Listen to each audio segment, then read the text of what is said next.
श्रीमद् भागवतम प्रथम स्कंद 12वां अध्याय 12 से 14 श्लोक देखते हैं हम कर पाएंगे कि नहीं, करने का प्रयास करेंगे। आप लोगों ने सुना था कि परीक्षित परीक्षित महाराज के रक्षा भगवान ने गर्भ में कर दी और भगवान कैसे लग रहे थे उसका भी वर्णन सुना। अब क्या हुआ, मतलब उनका जन्म हुआ, किस अ,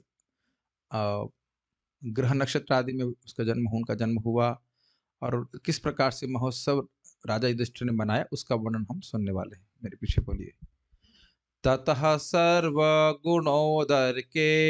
तथा सर्वगुणोदर के सानुकूलाग्रहोदये सानुकूलाग्रहोदये जज्ञे वंशधरः पाण्डो यज्ञे वंशधर पाण्डोर् भूयः पाण्डुरिवौजसा। भूयः पाण्डुरिवौजसा। ततः सर्वगुणोदर्के सानुकूलग्रहोदये ततः सर्वगुणोदर के सानुकूलग्रहोदये जज्ञे वंशधरः पाण्डोर्भूयः पाण्डुरिवौजसा। यज्ञे वंशधर पाण्डोर्भूयः पाण्डुरिवौजसा। बोलिए बोलिए बोलिए। तथा सर्वे गुणोदर के ततः सर्वगुणोदर्के सानुकूलाग्रहोदये सानुकूलग्रहोदये यज्ञे वंशधरा पाण्डो जज्ञे वंशधरः पाण्डोर् भूया पाण्डुरिवोजस। भूयः पाण्डुरिवौजसा। सो शुरू करते हैं श्लोक का अनुवाद।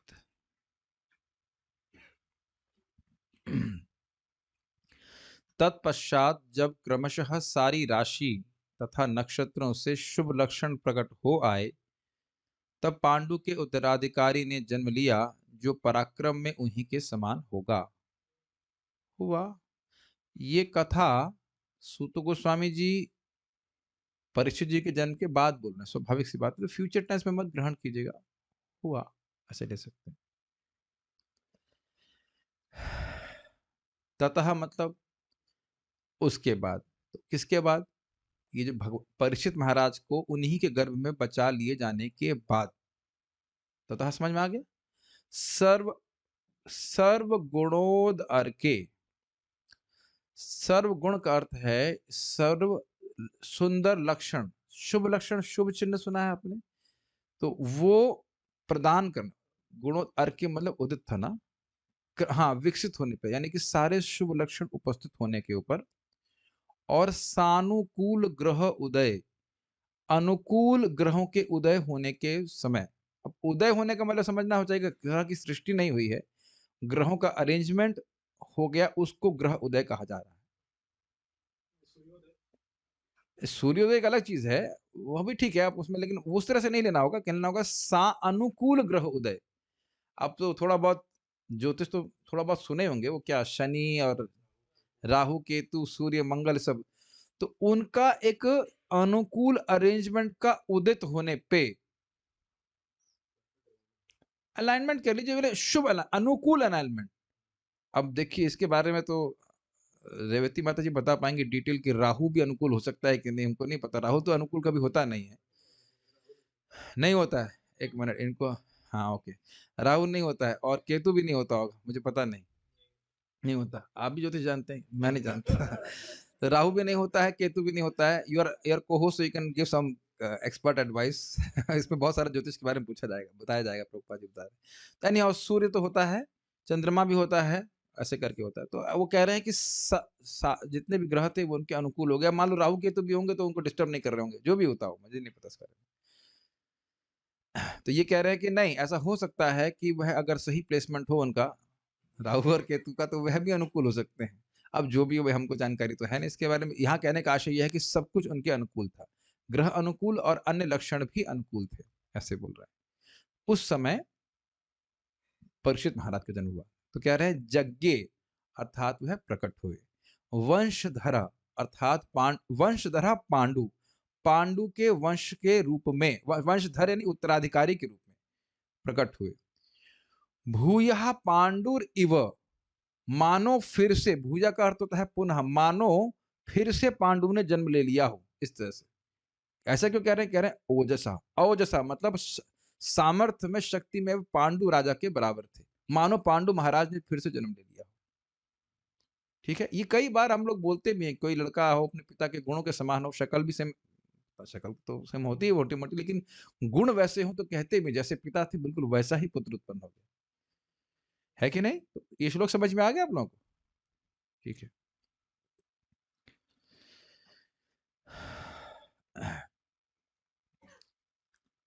इसका लिंक है आगे वाले श्लोक से, पर अभी पहले इसको देख लीजिए। अन्वय देखिए, ततः अर्थात तत्पश्चात, उनके बचाए, माँ के गर्भ में उनके बचाए जाने के बाद कुछ समय बीता, सर्व यानी सभी, और गुण मतलब शुभ लक्षण, उदर के क्रमशः विकसित होने पर, यानी सर्व गुण उदर के का मतलब क्या होगा? सारे शुभ लक्षण क्रमशः विकसित हुए।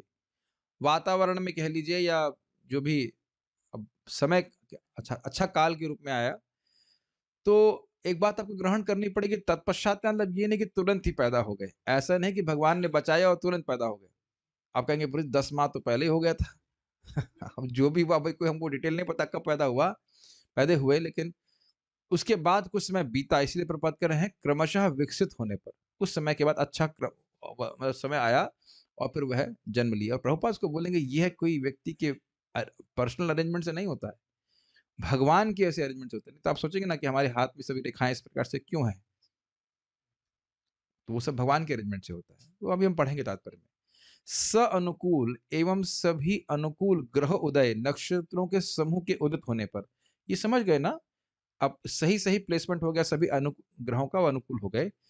ओजसः पराक्रम से, भूयः पांडुरेवा, पांडु के समान होते हुए। ये कुछ समझ पा रहे हैं? भूया मतलब होता है फिर से होना। तो वह कैसे मतलब प्रकट हुए, किसके गुणों के समान लग रहे थे? पांडु महाराज के। पांडु महाराज कौन है इनके? इनके कौन पूछ रहा हूं? परदादा के समान। ऐसा क्यों कह रहे हैं? क्योंकि पांडु भी जब राज्य कर रहे थे तो एक छत्र राज कर रहे थे, वो अकेले ही सभी दिशाओं को जीतने वाले थे। उस अर्थ में आपको ग्रहण करना पड़ेगा, इसलिए कह रहे हैं ओजसा। पांडव वंशधरा, पांडु के उत्तराधिकारी के रूप में परीक्षित महाराज ने यज्ञ अर्थात जन्म लिया। यज्ञ पौरुषम क्या था एक श्लोक में? जग्गिरे पौरुषम रूपम, ये शब्द वहां पे भी आपने प्रथम स्कंद 3रा अध्याय 1 श्लोक में आप देखेंगे, जग्गिरे पौरुषम रूपम, जगृहे, जगृहे शब्द था, तो वही वही इसी तरह से आप करेंगे। जगृह मतलब प्रकट हुए, स्वीकार किया, ऐसे करेंगे। आप तो आ गए ऑफिशियल चैंट, सारा अर्थ दर्शनी। सर्व गुणोदर के अर्थात भविष्य में समस्त सद्गुण प्रकाशित हो जाएंगे, उनके जन्म के लग्न में अनुकूल ग्रहों का संयोग, वही अर्थ है। ठीक है। तात्पर्य, जीव पर ग्रह नक्षत्रों का प्रभाव कोरी कल्पना नहीं है, अपितु वास्तविकता है, जैसा कि श्रीमद् भागवत में पुष्टि हो रही है। अभी बड़ा अच्छी बात श्रील प्रभुपाद जी शुरुआत से कह रहे हैं, क्योंकि एक भक्त मुझे बोले कि मुझे इस बात पर विश्वास नहीं है। एक भक्त मुझे मतलब, हम नाम तो नहीं रख सकते, नाम रखने का नहीं बोल रहा हूँ, लेकिन कह रहे हमको ज्योतिष शास्त्र में विश्वास नहीं। आपके विश्वास से कोई फर्क नहीं पड़ता है। और आप देखेंगे, अब हम थोड़ा बहुत जो काउंसलिंग में देख रहे हैं, कि जब लोगों का कुछ ग्रह खराब होते हैं तो उनकी बुद्धि भी खराब होती है, कुछ उल्टा ही काम करते हैं। अब हंसोगे, मैं ना बोल दूंगा तो आप लोग पकड़ लेंगे किसके बारे में बोल रहा हूँ, लेकिन एक व्यक्ति का 25 लाख का लोन था, पता नहीं क्या उसको दिमाग घूम गया, और घुमा घुमा करके लोन जो है 1 करोड़ का कर लिया उसने। जबकि सैलरी से वो पे कर सकते थे। कोई भी नॉर्मल व्यक्ति बोलता कि भाई 25 लाख है आपकी, इतनी सैलरी है, अच्छी खासी सैलरी बहुत ज्यादा थी, पेमेंट कर देते। और ये केवल हम एक ही बात नहीं कर रहे हैं, कि आप दुनिया में देखते हैं लोग कहाँ कहाँ इन्वेस्ट कर देते हैं हर तरह से, और ऐसे जगह फंस जाता है व्यक्ति कि बिल्कुल परेशान हो जाता है। हम तो खैर दूर से हँसते रहते हैं, लेकिन भगवान हम किसी पे हँसना नहीं चाहते, लेकिन दिखता है किस प्रकार से, ऐसे लग रहा है ट्रैप किया जा रहा है उसको। उसको एकदम उसके माइंड को सेट किया जा रहा है, इन्फ्लुएंस किया जा रहा है, और फिर वो वैसे-वैसे कार्य करने लगता है। लेकिन एक बात ध्यान रखिएगा, भगवान का नाम उच्चारण से सारे ग्रह ठीक हो जाते हैं। अब मैं कुछ लौकिक बातें भी बोलूँगा ताकि लोगों को भगवान के नाम पे ऐसी भी श्रद्धा हो जाए, किसी तरह से नाम उच्चारण करो। ये हमारे एक मित्र हैं, क्या नाम है उनका? उसमें आर्मी में सेलेक्ट हुए? क्या नाम था? क्षितिज, हाँ, उसको बोल रहा था कोई व्यक्ति, ज्योतिष, जो कि सही बात बोल रहा था कि इसका कुछ सर्प दोष है, वो सर्प पता नहीं कौन सा सर्प लगा हुआ था। अब आप सब जानते हैं, काली सर्प होता है और कुछ नहीं होता है। जो भी है, आप वही जानते हो मतलब वही होगा। ब्रह्मा है ये। ठीक है। कुछ तो था, इस वजह से तुम्हारी नौकरी नहीं लग रही, ये नहीं हो रहा। हमने कुछ नहीं, आप जप कीजिए। कोई यज्ञ नहीं किया, नौकरी लग गई उसकी। अब अलग बात है वो दुखी है, नौकरी करके वो अलग चीज़ है। लेकिन कहने का अर्थ ये है कि भगवान की भक्ति करने से सारे ग्रह सेट हो जाते हैं। फिर भी दुःख आएगा बस भक्तों के जीवन में, लेकिन ग्रह के अनुसार नहीं आएगा। एग्ज़ैक्टली ग्रह के अनुसार नहीं आएगा। लेकिन यह कोरी कल्पना नहीं है। जैसे कि आप यहाँ पे श्रीमद् भागवतम से बोला, अच्छा तो प्रभुपाद जी प्रमाण कहाँ से दे रहे हैं? श्रीमद् भागवत से प्रमाण दे रहे हैं। ये भी नहीं कह रहे हैं कि केवल अपना मत दे रहे हैं। भागवत प्रमाण है कि जब सारी लक्षण सब सही उपस्थित हुए तो परीक्षित महाराज का जन्म हुआ। आप लोग शायद इसको जानते हैं कि नहीं, इसे कहते हैं सामुद्रिक शास्त्र। सुना है इसका आपने? ये बनारस में मैंने सुना है, बहुत कोई व्यक्ति पंडित है उसके, और हमने साउथ इंडिया से भी व्यक्ति आए थे, बता रहे थे आपको माथा देख करके, आप हाथ देख करके वो बता देंगे। इवन अंगूठा देख कर बता देंगे। हम लोग देख सकते हैं, कुछ लिखा है? नहीं, कुछ भी लिखा नहीं। हाँ, तो ये सब चीजें हैं। पहली तो ये समझना होगा।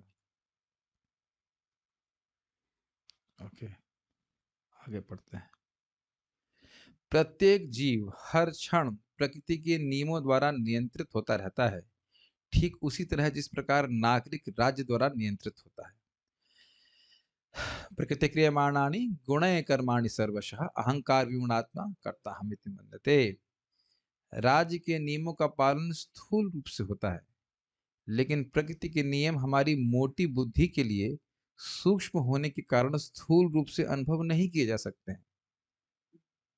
अब थोड़ा सा बात समझ लीजिए। कोई कहेगा सूर्य तो वहां है, हमारे भाग्य को नियंत्रित कैसे कर सकता है? आप यही देख लीजिए, कभी आप लोग को सूर्य ग्रहण का अनुभव है? और आप महसूस करेंगे कि ऐसे सूर्य ढलता है तो कुछ नहीं लगता है, लेकिन सूर्य ग्रहण हो जाता है तो you feel depressed. Have you ever felt actually?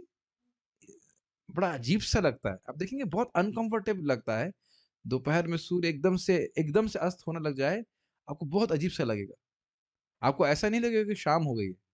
अब पता नहीं मेरी बात आप समझ रहे हैं कि नहीं। और आप महसूस भी करते हो कि सूर्य हम अगर हमेशा अस्त रहे, then also we feel miserable. एक प्रैक्टिकल लेवल पे अनुभव कर रहे हैं कि नहीं? अभी अब कल सुबह ही देख लीजिएगा, जब बढ़िया से प्रसाद वसाद खा करके क्लास वास हो गई, उसके बाद जब धूप में आप थोड़ा जाएंगे तो लगता है ना कि कुछ हम चार्ज हो गए। ये है सूर्य का तो प्रकट प्रभाव देख रहे हैं, चंद्रमा का प्रकट प्रभाव नहीं देख रहे अपने जीवन में। चंद्रमा तो हम देखते ही नहीं है। आजकल लोग चंद्रमा देखने के लिए, हाँ देख सकते हैं, यूट्यूब के ऊपर देखते होंगे चंद्रमा, लेकिन साक्षात चंद्रमा का एक अपना प्रभाव होता है। सब जानते हैं, औषधियों में भी सब रस चंद्रमा भरते हैं। तो चंद्रमा का, सूर्य का तो है, और बाकी जो ग्रह नहीं दिख रहे हैं उनका भी प्रभाव हमारे पर होता है। अब आप भी सोचोगे कि भाई ये तो लग रहा है कि आपस में फाइटिंग कर रहे हैं, ये हो रहा है वो हो रहा है, ये तो प्लैनेट्स हैं। लेकिन आप जानते हैं इनके आदि दैविक स्वरूप भी हैं, तो वो सब हमको प्रभावित करते हैं इस तरह से। और वो भी हमारे कर्मानुसार होता है, लेकिन होता है। जैसा कि भगवत गीता में कहा गया है, जीवन के प्रत्येक कर्म से प्रतिक्रिया फल उत्पन्न होती है, जो हम पर बंधन स्वरूप होती है, और केवल वे कर्म जो यज्ञ विष्णु के लिए किए जाते हैं, वे फलों से बद्ध नहीं होते। जब मैं इसको देख रहा था तब मैं सोच रहा था कि कितने भोले हैं ना हम लोग, कि हम कुछ करेंगे, कुछ बोलेंगे, कुछ खाएंगे, कुछ कुछ और कुछ करेंगे, और कुछ नहीं होगा। How innocent we are.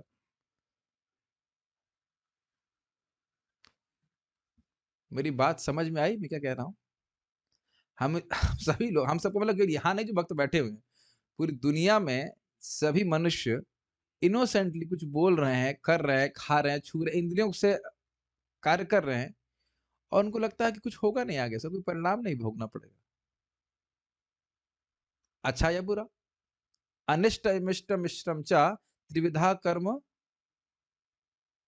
आगे वाला भूल रहे, तीन प्रकार के कर्म अनिष्ट, तीन प्रकार की गति प्राप्त होती है। अनिष्ट बिल्कुल नहीं चाहता, नरक आदि, इष्ट स्वर्ग आदि, और मिश्रम इंसान के रूप में जन्म ले लेगा किसी तरह से।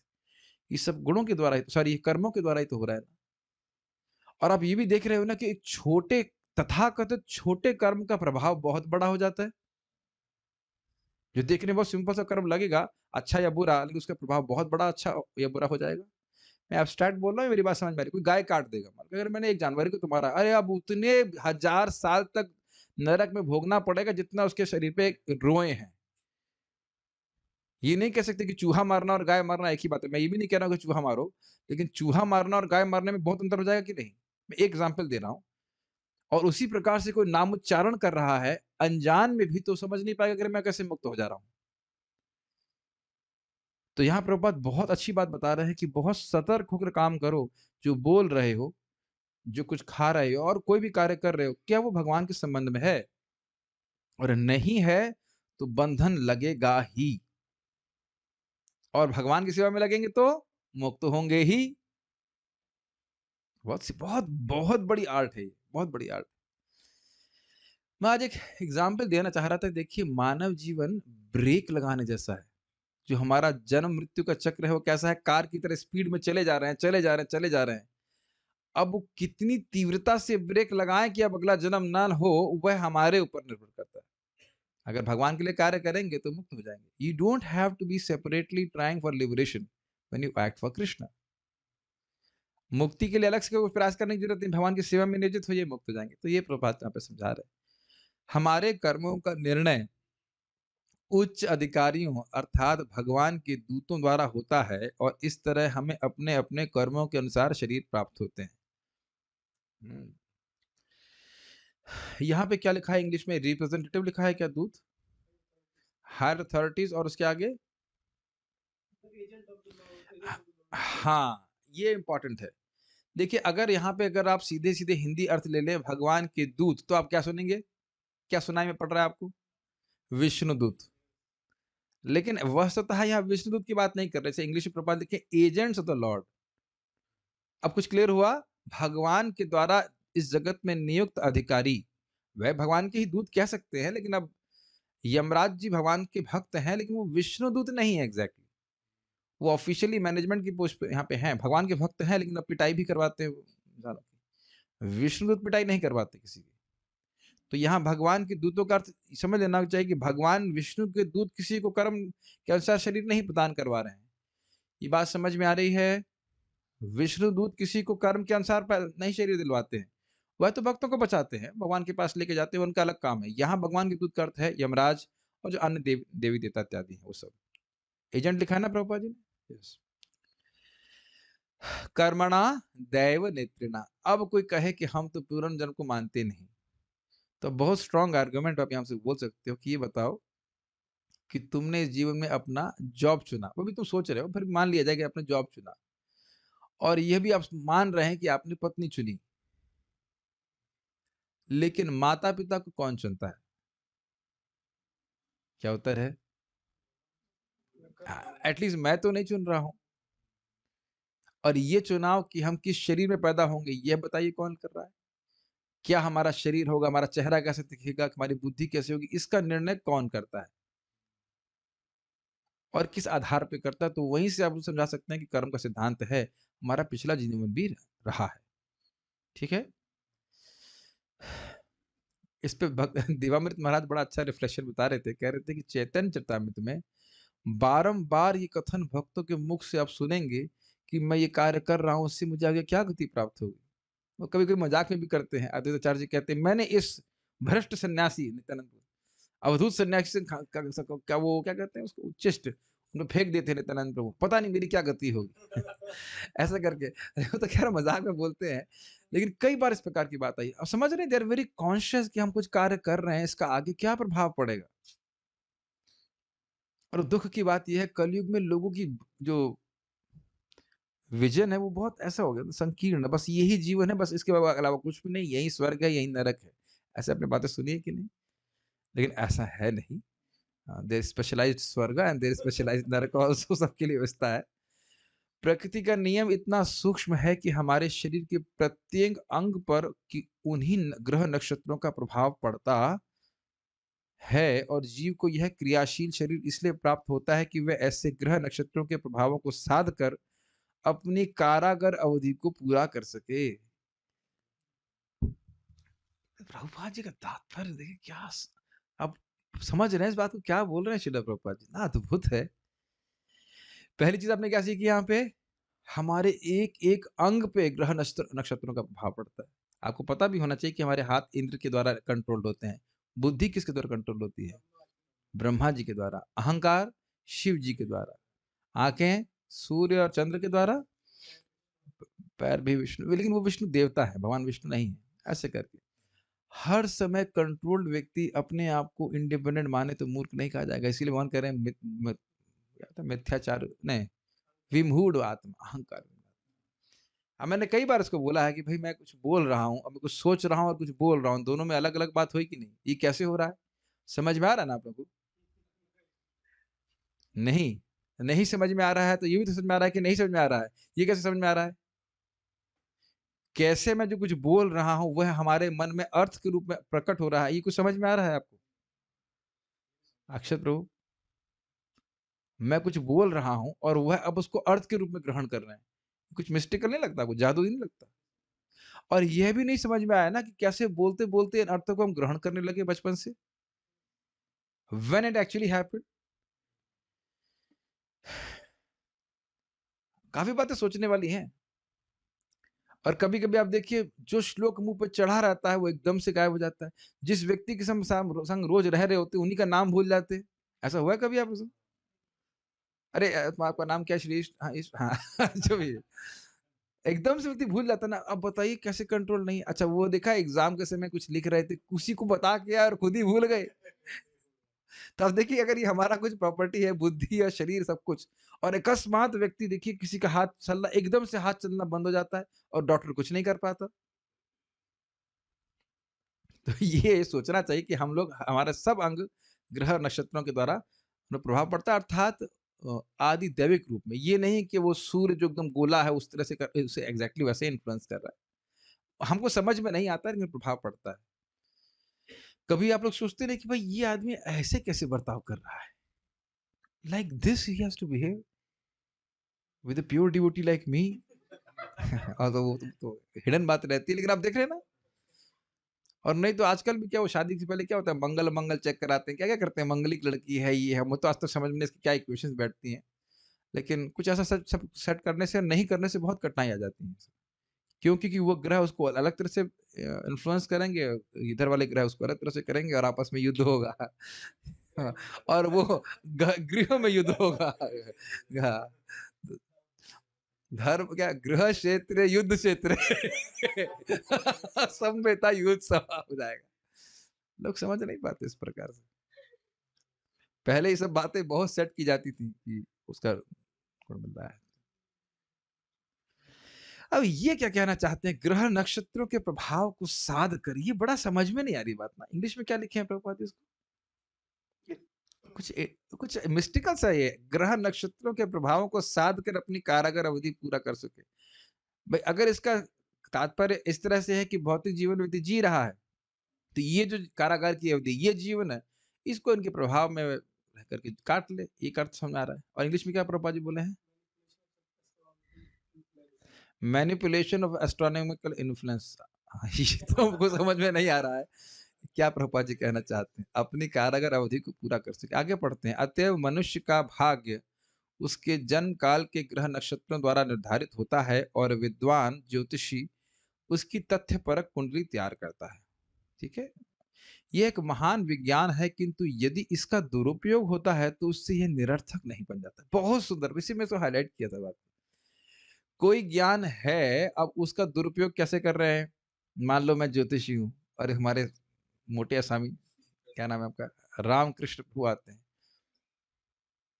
आप प्रयास तो करते हैं, लेकिन पूरा सफलता आपको प्राप्त नहीं होती। अब ऐसा दुनिया में कौन है जो कहेगा नहीं? बताइए, है कि नहीं? ये बोलेगा। अच्छे व्यक्ति तो आप हैं और लोगों का हित भी चाहते हैं, चाहे वो एक नंबर खल भी हो, लेकिन लोग आपको ऐसा मतलब अच्छा व्यवहार करते नहीं हैं। जीवन में कुछ कमी है, तो कुछ ऐसे डायलॉग बोल करके व्यक्ति को इन्फ्लुएंस कर सकते हो। वो नहीं जान रहा होगा कि वो वाक़ई ज्योतिष जानता नहीं, लेकिन इसका अर्थ यह नहीं है कि ज्योतिष वाले बिल्कुल ही गड़बड़ है। लेकिन ये बात समझ लीजिए भक्ति कर रहे हैं तो you it can not be predicted कि आपके संग क्या होगा। वैसे मैं 39 का हूँ और 37 में मेरी शादी तय थी उनके हिसाब से। 2-4 लोगों ने बोला। तो ये और अब हम कोई अहंकार नहीं करें, भगवान हमको बचा के रखिए, आप आपके चरण में शरण में, हम अनादि काल से भगवान आपको भूला हुआ हूँ, आपकी शरण में आया हूँ, मुझे अपनी शरण में रखिए। लेकिन ये सब बातें जो है ना, ये भक्तों पे सीधी-सीधी नहीं, हम तो ये भी नहीं कह रहे मैं भक्त हूँ, भक्ति करने का प्रयास कर रहे हैं। तो उसमें भी बहुत सा कुछ खत्म हो जाता है। Make sense? ये बात ध्यान से सुनिए, बात आ रही तो प्रासंगिक रूप से बोल दे रहा हूँ। भक्त लोगों को भगवान कर्म उनके कर्म जैसा देते हैं और वही देते हैं जो उनके भक्ति के अनुकूल हो। अब वो दुःख के रूप में भी आएगा और सुख के रूप में भी आ सकता है। ये बात मैं कई हज़ार बार, हज़ार तो नहीं बता सकता लेकिन अब कई बार बोल चुका हूँ, फिर भी नहीं समझ पाते, भक्त दुखी हो जाते हैं। वह कर्म देंगे जो आपकी भक्ति के कर्म फल जो भी है वो देंगे जो आपकी भक्ति के अनुकूल हो। लेकिन वह नहीं देंगे जो आपकी भक्ति के अनुकूल नहीं हो, चाहे अच्छा हो चाहे बुरा हो, चाहे आपके चार्ट में बिल्कुल लिखा हो। और पता है फिर क्या होता है? फिर जो लोग ज्योतिष पे बहुत विश्वास करते हैं, कहते हैं नहीं एक्चुअली इसलिए नहीं मिल रहा है ना क्योंकि हो सकता है आपकी डेट सही नहीं हो। पहले बोलेंगे देखो ऐसा होना चाहिए, फिर नहीं निकला तो कहेंगे डेट सही, मैं सही बोल रहा हूँ, मेरे एक बहुत अच्छे ज्योतिष ने पहले ही बोल चुका हूँ, मेरे कज़िन को बोल दिया 3 दिन में मर जाएगा। मैंने बोल भी दिया उसको तुम 3 दिन में मर जाओगे, उसकी हालत खराब, महाराज अब करने लगा। अभी भी ज़िंदा है, पूछ रहे थे कुछ आध्यात्मिक प्रश्न कर रहे थे, डेढ़ 2 साल के बाद।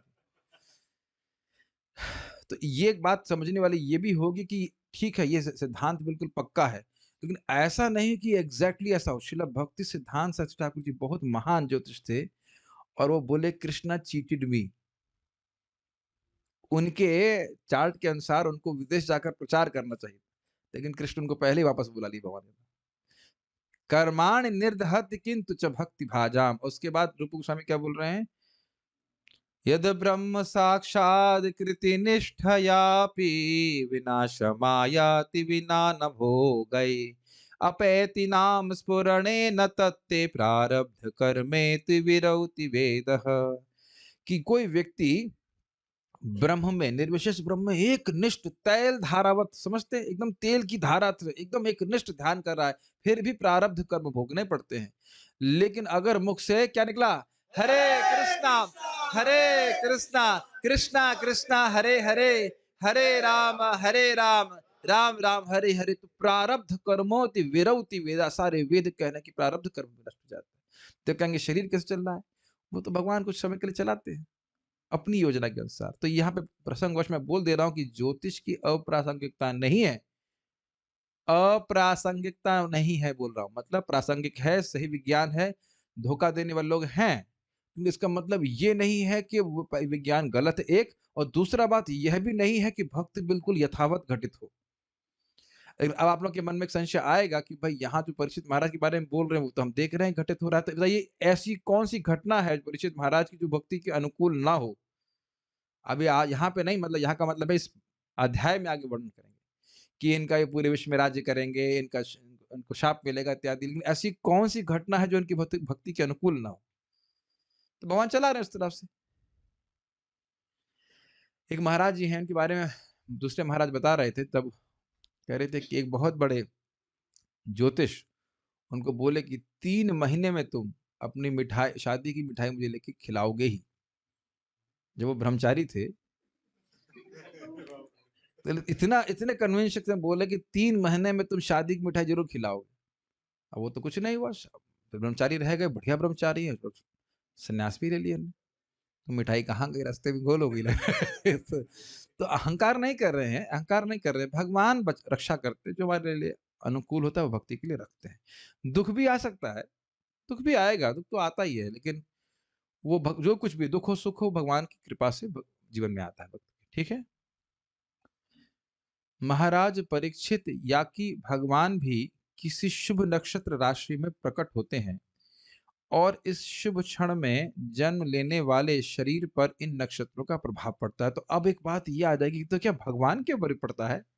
नहीं, ये नहीं होता है। भगवान जब आ रहा है तो पहले से शुभ नक्षत्रों को सेट कर लेते हैं ताकि कभी उनके शरीर पे प्रभाव नहीं पड़े, है ना? नहीं, किसी भी नक्षत्र में प्रकट होंगे वो अच्छा ही हो जाता है। अब ये तो आश्चर्य की बात है कि महाप्रभु तो क्या था, चंद्र ग्रहण के समय प्रकट हुए। अब पता नहीं उसको ऑस्पिशियस मानेंगे कि नहीं, ऑस्पिशियस तो नहीं माना जाता है। तो लोग स्नान कर रहे थे, हरिनाम उच्चारण कर रहे थे, तो कभी भी प्रकट हो सकते हैं। एक इंटरेस्टिंग बात है कि महाप्रभु जब प्रकट हुए तो उसमें क्या ग्रह नक्षत्र था? आई डोंट नो। सबसे शुभ नक्षत्र वह है जब भगवान इस भौतिक जगत में प्रकट होते हैं और उसे जयंती कहते हैं। इस शब्द का किसी भी अन्य बात के लिए दुरुपयोग नहीं करना चाहिए। हम नाम तो नहीं रख सकते, लेकिन आप समझ रहे हैं, ये जयंती वो जयंती कहना ये बहुत बड़ी मूर्खता है, क्योंकि उनसे पूछो कि भाई ये जब ये जन्म लिए तो ग्रह नक्षत्रों की स्थिति क्या थी? कलयुग में बड़ा एक अद्भुत बात यह है कि लोग जुगनू को सूर्य बना देते हैं और सूर्य को जुगनू से कंपेयर करते हैं। मेरे ख्याल से सारी बात क्लियर हो जा रही है। एक कुछ समय के लिए पैदा होने वाला एक प्रकार का कीड़ा कह लीजिए, कीड़ा ही छोटा-सा इंसान, जो कुछ समय के लिए जाना जाएगा, जिसको जिसको याद करने वालों को भी कोई याद नहीं रखेगा। समझ में आया मैं क्या कह रहा हूँ? कभी सोचा है आपने इस तरह से? लोग बड़ा सोचते हैं कि हमारा समाज ये कहेगा, वो कहेगा, जो कहने वाले हैं उनका भी कोई स्मरण नहीं करेगा। और बुरा मत मानिएगा, 2 महीने बाद हमारी शक्ल का भी कोई स्मरण नहीं करेगा जब हम मर जाएँगे। बड़ी चिंता है, घर वाले ये करेंगे, वो करेंगे। एनीवेज़, और उसकी तुलना कर रहे हैं भगवान से जो शाश्वत है, पूरे ब्रह्मांड ही नहीं, पूरे तीनों लोकों के, तीनों लोक मतलब गोलोक, वैकुंठ और पूरा भौतिक जगत, उसके स्वामी, उससे कंपेयर करना, ये बहुत बड़ी मूर्खता है कि नहीं? तो ही प्रभुपाद जी कह रहे हैं कि भगवान जब आते हैं तो उनके हिसाब से सारे नक्षत्र सेट हो जाते हैं, 10th कैंटो आप पढ़ सकते हैं। तो जयंती का उपयोग, शब्द का उपयोग केवल भगवान के लिए करना चाहिए। महाराज परीक्षित, ये भारत भारत में क्या कलयुग में कोई मतलब आश्चर्य की बात नहीं, किसी को किसी शब्द का मतलब ही नहीं पता है। अपने अपने नाम का भी मतलब पता नहीं है। एक भक्त थे, उनका नाम था सिमरन। सिमरन का मतलब क्या होता है? वो खुद ही नहीं पता सिमरन का मतलब, सिमरन मतलब स्मरण। ओह! प्रभु जी आज पहली बार मुझे अपने नाम का मतलब बताया। नहीं, नहीं हँसी आ रही। ये तो सिंपल सा नाम है, सिमरन। सिमरन मतलब स्मरण। और मैं पहले बोल चुका हूँ, एक भक्त मेरे मित्र थे, उनका नाम था अमर्श। अमर्श का मतलब होता है अत्यधिक क्रोध। तो हमने कहा क्या सोच कर, क्या हुआ? सुनने में अच्छा लग रहा है तो कुछ भी नाम रख देंगे। तो मैंने कहा फिर घोंचू भी नाम रख सकते हैं। कुछ भी शब्द का अर्थ नहीं पता, आप समझ रहे हैं मेरी बात? तो अब आप यहाँ प्रभुपाद जी का तात्पर्य पढ़ रहे हैं तो समझ में आ रहा है जयंती का अर्थ। नहीं तो हम बोलते ना उसकी जयंती मना रहे हैं, उसकी जयंती मना रहे हैं, बताओ। कभी सुना है कि वो सोचा है कि वो बद्धजीव है कि भगवान है? तो ये देखिए, श्रील प्रभुपाद जी का तात्पर्य पढ़ कर के हम सोचना ज़रूर शुरू कर देंगे कि उस दर्शन से कभी सोचते ही नहीं है। है कि नहीं? खूब जयंती चल रही है। महाराज तो इसपे इतना हँसते हैं, कहते हैं देखो भाई, हम नाम तो नहीं रख रहे, लेकिन बोल रहे थे मतलब कि जैसे गांधी जी की मूर्ति है, पूरे साल तो कौवा उसपे बीट करता है और 1 दिन पहले गांधी जयंती के पहले वो गांधी जी बन जाते हैं। हाँ, हाँ, हाँ, और उसके बाद सर पे लोहे का ब्रश रगड़-रगड़ करके साफ करते हैं। महाराज खाली इस कॉन्टेक्स्ट में कह रहे थे कि 1 दिन के लिए तो गांधी मानते हो ना उनको, गांधी जी मानते हैं ना, और फिर तुम नहीं तो फिर तुम क्यों साफ कर रहे हो और क्यों पूजा कर रहे हो, जो कुछ भी आदर क्यों प्रस्तुत कर रहे हो? तो जब जब जहाँ वाक़ई वो इंसान नहीं है, वो उसको तुम मान रहे हो और शास्त्र कह रहा है भगवान विग्रह से अपने अभिन्न है, उसको मानने में क्या कठिनाई है तुमको? कौन शास्त्र कहता है कि गांधी जी की मूर्ति में गांधी जी हैं? कभी बोले हैं कुछ? चश्मा हिलाया अपना, कुछ भी किए हैं? कुछ संभव है कोई? अरे मैं उन्हीं की बात नहीं कर रहा हूँ, किसी भी इंसान की मूर्ति बना देंगे वो नहीं कर पाएगा ऐसे ना। अरे ऐसा कोई ना सोचे मैं उनका मज़ाक बना रहा हूँ, ऐसा नहीं है। किसी भी इंसान को आप की मूर्ति बना देंगे, वो नहीं कर पाएगा ऐसा। एक बार मैंने सुना है, मैंने देखा नहीं, परम पूज्य जयप्रताप का महाराज बड़े विनोदी है। उनकी एक शिष्या ने पूछा, "महाराज जी, क्या आपकी फ़ोटो और आप में कोई भेद नहीं है?" महाराज महाराज बहुत विनोदी, महाराज कहते हैं, "ये प्रश्न तुम किससे कर रही हो? फ़ोटो से या मुझसे?"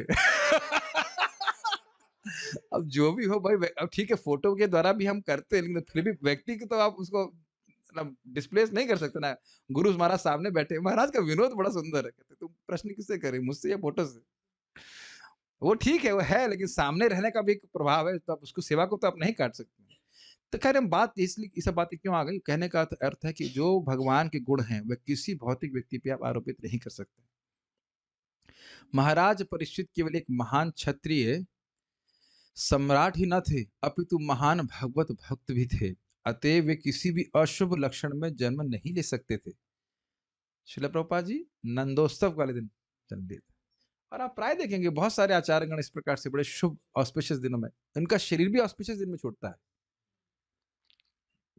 जिस प्रकार किसी प्रतिष्ठित व्यक्ति का स्वागत, बहुत सुंदर उदाहरण सुनिए, जिस प्रकार किसी प्रतिष्ठित व्यक्ति का स्वागत उचित स्थान तथा उचित समय पर किया जाता है, उसी प्रकार भगवान द्वारा विशेष रूप से सुरक्षित महाराज परीक्षित जैसे व्यक्ति के स्वागतार्थ ऐसा उपयुक्त क्षण चुना गया था जब सारे शुभ ग्रह एकत्र होकर राजा पर अपना प्रभाव डाल सके। बहुत सिंपल उदाहरण समझ में आ रहा है, लेकिन है बड़ा इंटरेस्टिंग। जैसे कोई विशेष व्यक्ति आता है तो सारे लोग इकट्ठे हो जाते हैं उसका स्वागत करने के लिए। तो ये समझना होगा कि ग्रह नक्षत्र कैसे इकट्ठे हुए, किस प्रयोजन से इकट्ठे हुए। परीक्षित महाराज का इस जगत में आविर्भाव होने के स्वागत के लिए। कितने सुंदर तरह से प्रभुपाद जी समझा रहा है। It's not that he is controlled by those planets. वह दिव्य है, महाभागवत है, तो इनके द्वारा वह कंट्रोल्ड हुए बात नहीं, वह उनके द्वारा उनको स्वागत करने का मौका मिल रहा है। ऐसे महान भक्त का आविर्भूत हो रहे हैं जगत में। इस तरह उनका जन्म हुआ और वे श्रीमद् भागवत के महान नायक कहलाए। अब एक प्रश्न, बड़ा सुंदर से बड़ा भोला प्रश्न एक भक्त ने क्लास के पहले किया कि परीक्षित महाराज तो महाभागवत थे, वह तो बिना भागवत सुने ही गोलोक चले जा सकते थे, तो क्या हमारे उद्धार के लिए उन्होंने भागवत सुनी? अब इसका अर्थ हाँ भी हो सकता है और ना भी हो सकता है। हाँ तो है ही, उनके द्वारा भागवत प्रकट हुई, लेकिन ऐसा नहीं है कि वो हमारे उद्धार के लिए ही भागवत सुन रहे हैं। उनका खुद का भी लोभ है। वो लोग तो कथा सुनते ही रहते हैं। आपको पता होना चाहिए कि जब उद्धव जी भगवान श्री कृष्ण की रानियों को भागवत सुना रहे थे, भागवत महात्म्य सुनेंगे, तो उनकी भी बड़ी इच्छा थी। तो उनको कहा कि हम आपको अभी नहीं, आपको आगे जाकर के सुखदेव गोस्वामी सुनाएंगे। तो ऐसा नहीं है कि भक्तों का केवल अपन मतलब बस लोगों के कल्याण के लिए कर रहे हैं और खुद का कोई आस्वादन नहीं करते। अब क्या ये जो हम प्रवचन कर रहे हैं बस लोगों के जन हितार्थ ही कार्य कर रहे हैं, अपने कुछ आनंद नहीं आ रहा है? तो भक्त लोग खुद तो आनंद लेते ही हैं, स्वयं उसमें बोल रहे हैं भगवान के बारे में चर्चा करके, और दूसरों का भी लाभ होता है। ठीक है। श्रीमद् भागवत के महान नायक कहलाए, ऐसा क्यों कह रहे हैं? भागवत के महान नायक कहलाए, भाई भागवत में क्या केवल परीक्षित महाराज के बारे में है? ऐसा क्यों? जी हाँ, कस्मिन युगे प्रवर्तेयम कालम के ना ये ना हेतु ना, किस हेतु से, किस काल में, किस कारण से भागवत प्रकट हुई है, शुरुआत में प्रश्न किए गए थे। और उसमें परीक्षित महाराज का उल्लेख भी आया कि क्यों शरीर त्यागने के लिए उद्यत हो गए। उनका शरीर तो अन्यों के आश्रय के लिए था। अगर ये भी आप कह देते कि भाई अब उनको अपने शरीर की परवाह नहीं तो ठीक है, तो उनका तो शरीर ही दूसरों के लिए था, उसको छोड़कर क्यों चले गए वो मरने के लिए, मतलब जल क्या कहते हैं उसको, कौसोपास, अन्न जल त्याग कर क्यों रहने लग गए? तो सब घटनाएं बड़ी महत्वपूर्ण है। यद्यपि केवल परीक्षित महाराज का वर्णन भागवत में नहीं है, लेकिन भागवत को हमारे सामने प्रकट कराने के वो मुख्य माध्यम है। इसलिए प्रभुपाद यहाँ पे कह रहे हैं नक्षत्रों का यह संयोग मनुष्य की इच्छा से उत्पन्न नहीं किया जा सकता, अपितु यह तो परमेश्वर की महती व्यवस्था का प्रबंध होता है। ये बहुत सुंदर है कि कुछ भक्त लोग भले रोते हों, ये मेरा राहु थोड़ा सा लेफ्ट होता है कि गलत तो नहीं कह रहा हूँ। जब भी आप किसी ज्योतिष के पास जाएंगे तो कुछ ना कुछ कहता है आपका सब बढ़िया है, लेकिन ये राहु थोड़ा सा मतलब इधर नहीं देख रहा होता अपनी आंख से, तो आपका सारा काम बन जाता। तो आपके मन में आता है ना कि काश थोड़ा सा एडजस्ट कर देते इधर से। तो ये प्रभुपाद जी कोई मौका नहीं छोड़ते, पानी का कपड़ा का रोड कर तुमने कर्म किए हैं तो भगवान से सेटिंग करके दे रहे हैं, उसको भोगो जो भी कुछ करना है, क्या कर सकते हैं। अच्छे कार्य करने चाहिए, दूसरों को ज्ञान दीजिए, दूसरों का आप दान करें, हमेशा आपका कल्याण होगा। अगर भगवान के धाम नहीं भी जाना चाहते हो तो भी बहुत बढ़िया सेटिंग रहेगी। आप क्यों नहीं जाना चाहते हो भगवान के पास? जाना ही चाहिए। नहीं भी जाना चाहते हैं तो अच्छे कार्य करने से व्यक्ति की सारी सेटिंग आगे, ग्रह नक्षत्र सब बढ़िया चलता है। और मान लो अभी अच्छा नहीं है तो भी जो सामर्थ्य भगवान ने दिया है अच्छे कार्य ही करने चाहिए, इतना विवेक तो होना चाहिए। निसंदेह है जीव के शुभ या अशुभ कर्मों के अनुसार ही व्यवस्था की जाती। क्लियर हो गया? इसलिए एक बात तो समझनी चाहिए, रोना नहीं चाहिए। Everyone is eating his own soup and Krishna is the cook. समझ में आ गया? हर व्यक्ति अपने कर्मानुसार दुःख या सुख भोग रहा है, उसके लिए कंप्लेन किसको किया जाए? ये सब बड़े सुंदर प्रसंग हैं या आप आगे भी सुनेंगे प्रथम स्कंद में और 11वें स्कंद में भी सुनेंगे, कि हमको दुःख देने वाला वस्तुतः है कौन? क्या ये ग्रह है? क्या ये हमारा कर्म भी ऐसा है? बहुत अच्छी बात बोला है। अरे वस्तुतः दुःख देने वाला केवल हमारा मन है। बहुत अच्छा-अच्छा प्रसंग है। 11वां स्कंद बहुत सुंदर है। तो यही जीव द्वारा संपन्न शुभ कर्मों की महत्ता प्रकट होती है। ये बात आपको समझ में आ गई? आज हम जो भी सुख-दुःख भोग रहे हैं, वो क्यों हो भोग रहे हैं? पिछले किए गए कर्मों के अनुसार। इतना तो सब समझते ही हैं। तो अब अगर दुःख भी भोग रहे हैं, तो भी पाप ना करे व्यक्ति। कम से कम पाप नहीं करे और अच्छी वो समझे कि अब ये जो भी समय है, बहुत दिन तो रहने वाला नहीं। किसी के जीवन में केवल दुःख नहीं रहता है। ये बात समझ लीजिएगा और थोड़े लंबे समय तक दुःख रह सकता है, पहले कुछ कर्म ऐसा रहा और प्लस अगर वो भक्ति करेगा, तो उसका सब कुछ चेंज हो जाएगा और बहुत जल्दी चेंज हो सकता है। हो जाता है। मैं बार-बार बोलता हूँ, हम भक्त विवेक माता जी को जानते हैं। वो 45 साल में मरने वाली थी। लिख दिया गया था मर जाएँगी और अभी भी ज़िंदा हैं, जप कर रही हैं, भक्ति कर रही हैं। कितने लोगों का ऐसा भगवान चेंज कर देते हैं। समझ रहे हैं बात को? अरे अजामिल का प्रत्यक्ष नहीं देख रहे हैं, 88 साल में मरना था ना और नामोच्चारण से ग्रेस मिल गया ना 12 साल का।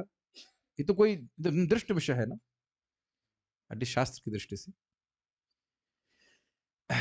और बारंबार भक्तों के जीवन में भी आता है, कुछ भक्तों के जीवन में विशेष कष्ट आता है। तो वो सोचते हैं, भई भगवान कहाँ हैं? हम इतना जाप कर रहे हैं, देख नहीं रहे हैं क्या? लेकिन हम बारंबार नहीं समझ पा रहे हैं कि भगवान हमारा हित करने के लिए दे रहे हैं। हमको बहुत बड़ा भोगना होता, बहुत थोड़ा आ रहा है। ठीक है? हाँ, क्या एक बात करने वाली थी? हाँ, एक और इंटरेस्टिंग बात है, ये आप लोग को मैं बता रहा हूँ, फिर से बता रहा हूँ, पहले ही बता चुका हूँ। कभी आप लोगों के बुरे सपने आए हैं? नहीं, तो हमें तो केवल मंगल आरती का, भागवत कास का और तुलसी पूजा का ही सपना आता है कि नहीं? हाँ, तो अब वहाँ पे लीला भी आती है, कौन-सी लीला आती है मत बताना? हाँ, ठीक है।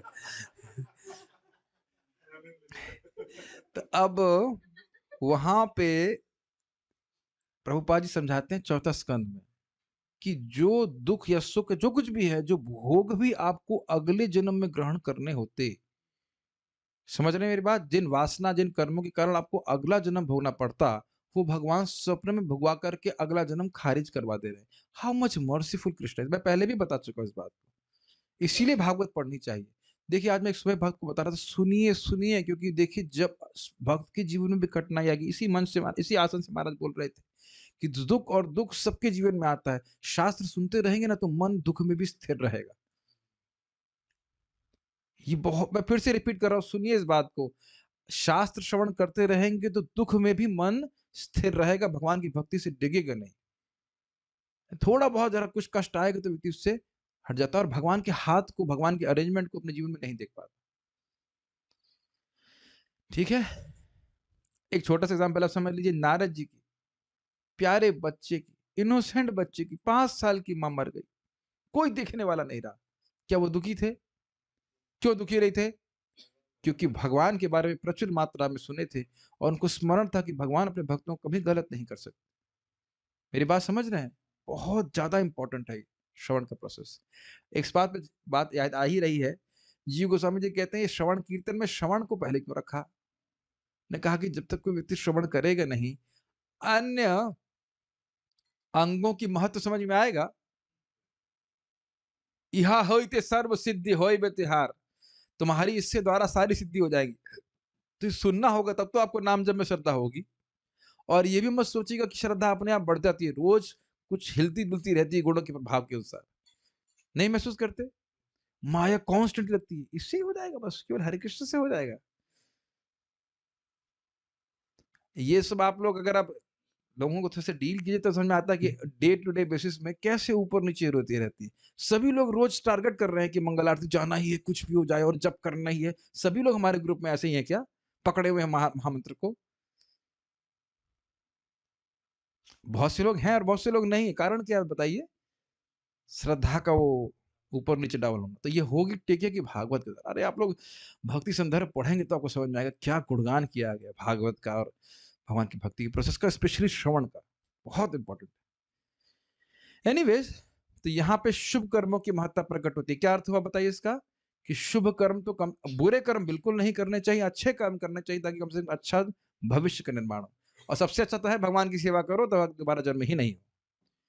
केवल शुभ कर्मों के द्वारा ही जीव को उत्तम संपत्ति, उत्तम शिक्षा तथा सुंदर स्वरूप प्राप्त हो सकता है। वैसे मैं कुछ एक छोटा बहुत इनोसेंट प्रश्न करूंगा, यहाँ पे पढ़ाई में अच्छे-अच्छे कौन लोग थे? हैं? मैं तो हाथ सबसे ऊँचा कर रहा हूँ, मैं भी ठीक था पढ़ाई में, बाकी लोग ठीक थे। कभी आपने सोचा नहीं कि मेरी ही मित्र या मेरा ही कोई मित्र एक सिंपल सा प्रश्न का उत्तर नहीं दे पा रहा है? You never reflected? और देखा है कि कभी बात ना समझे तो हम अहंकार से युक्त होने के लिए काफ़ी प्रोन है कि मैं कितना इंटेलिजेंट हूँ। वैसे वो कितने हैं वो तो एक प्रश्न बन जाएगा, लेकिन रिलेटिवली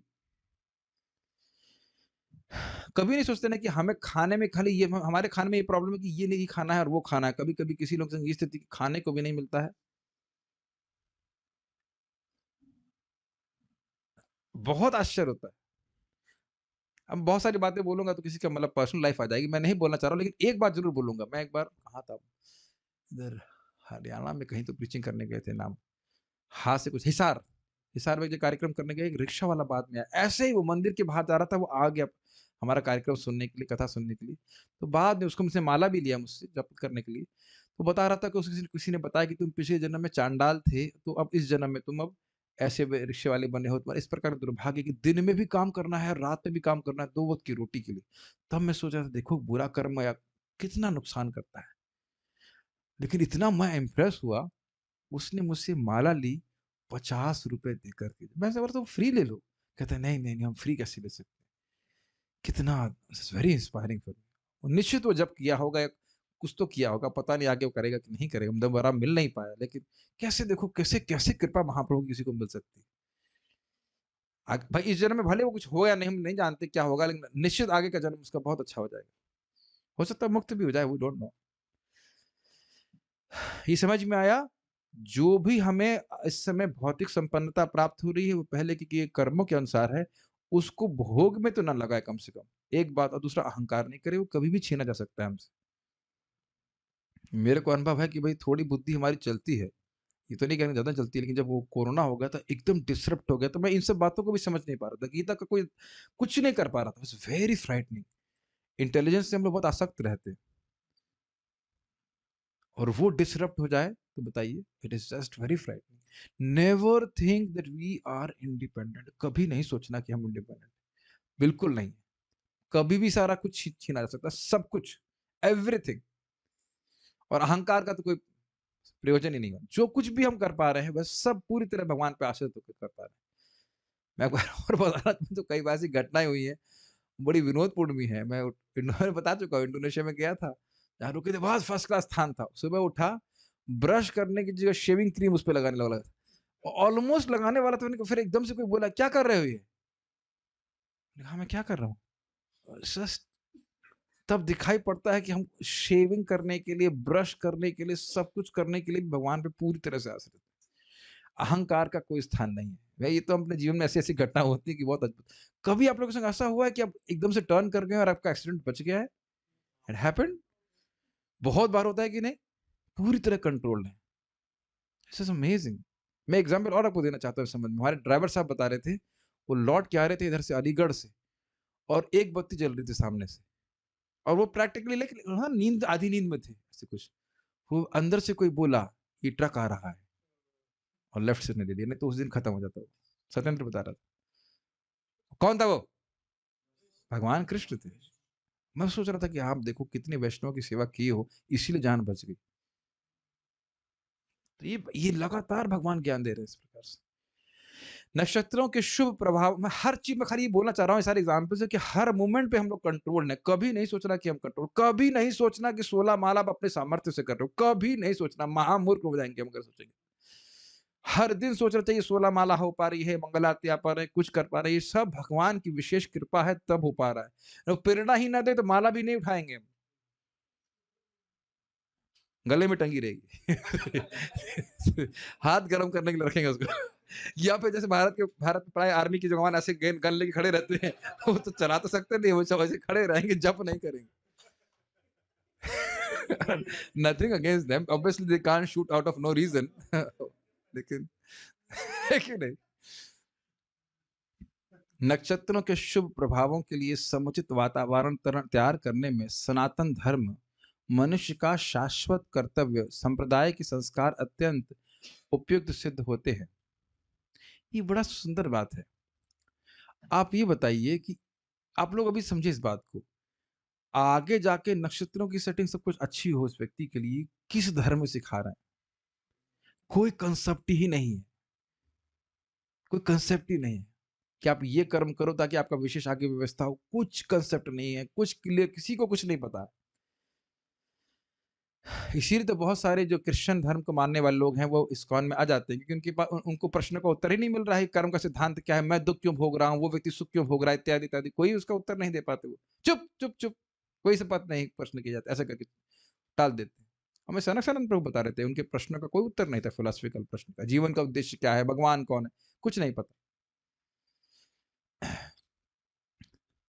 अब यहाँ क्यों कह रहे हैं कि संस्कार काम में आते हैं? वो बचपन से ऐसी ट्रेनिंग होती है कि व्यक्ति धर्म में प्रवृत्त हो, अगर अच्छे परिवार में जन्म लेता है। जैसे हमारे ही देखिए ग्रुप में भक्त लोग आते हैं, साधु सेवन प्रभु और उनकी मात मतलब पत्नी, देखो बच्चों, दोनों बच्चों को बचपन से जप करा रहे हैं। कितना सुंदर भाग्य। आज भी मेरे मन में बहुत अच्छी बात आई थी कि देखिए, जिस भी माता पिता के घर में कोई बच्चा पैदा हुआ है, या जो भी है बच्चा है, उसको आप भक्ति दे रहे हैं तो कितना कल्याण उसका कर रहे हैं। अनादिकाल से वो जीव भटक रहा है और वो आपके घर में मेहमान के रूप में आया है कुछ समय के लिए, अगर आपने उसको भक्ति करने का मौका दिया, ट्रेनिंग दी, कितना बड़ा कल्याण कर रहे हैं उसका। और बाकी फिजिक्स केमिस्ट्री पढ़ाने से क्या होने वाला है? उसकी हिस्ट्री ठीक करो ताकि उसकी ज्योग्राफी ठीक हो जाए। समझ रहे हैं? हिस्ट्री तो, सारी हिस्ट्री तो ठीक नहीं हो सकती, हिस्ट्री तो खराब ही है, लेकिन ज्योग्राफी ठीक हो जाए आगे उसकी। ज्योग्राफी चेंज नहीं होती हमारी। अतएव उच्च वर्गों के लिए संस्तुत, बहुत सुंदर तात्पर्य प्रभुपाद जी का, गृहस्थ भक्तों के लिए स्पेशली। अतएव उच्च वर्गों द्विजों के लिए संस्तुत गर्भाधान संस्कार समस्त शुभ कर्मों का शुभारंभ है, जिससे मानव समाज में अत्यंत पवित्र तथा बुद्धिमान श्रेणी के मनुष्य उत्पन्न होते हैं। ये समझ में आ गया आप लोगों को? कृष्ण भावना भावित वातावरण में जब गर्भाधान संस्कार किया जाता है तो एक शुद्ध आत्मा अट्रैक्ट होती है उस माँ के गर्भ में, उस पिता के वीर के द्वारा। तो ऐसा कोई वो जो संतति उत्पन्न होगी वो भगवान की भक्त बनेगी। वो जगत को नष्ट करने वाली नहीं होगी। छाया छाया जगत हितः, अहित के लिए ही कार्य करने वाले। तो प्रभुपाद जी बहुत अच्छे, हम लोग कई सुने हैं, प्रभुपाद का है किसको पता नहीं, कि it is not a matter of population but what the population is doing. परम पूज्य राधानाथ महाराज बोले इस बात। क्या जनसंख्या कर रही है वो कोई दिक्कत नहीं, सॉरी हाँ, क्या कितनी जनसंख्या है वो दिक्कत नहीं है, क्या कर रही है जनसंख्या वो दिक्कत है। और प्रभुपाद जी कई बार इस बात को बोले हैं कि पृथ्वी 10 गुना अधिक जनसंख्या का पोषण कर सकती है, लेकिन अब उसका दोहन कर रहे हैं। आप लोग देखे होंगे अमेरिका में कैसे एक व्यक्ति के भोग के लिए कितनी उसने व्यवस्था कर रही है। हम लोग तो आईआईटी में पढ़े थे, 40% भोग की व्यवस्था अमेरिका के लोगों के लिए की हुई। आप कहा अमेरिका में हो, कनाडा में, अमेरिका? अब ये तो वही जाने स्टैटिस्टिक्स, और वह लोग सुखी नहीं हैं।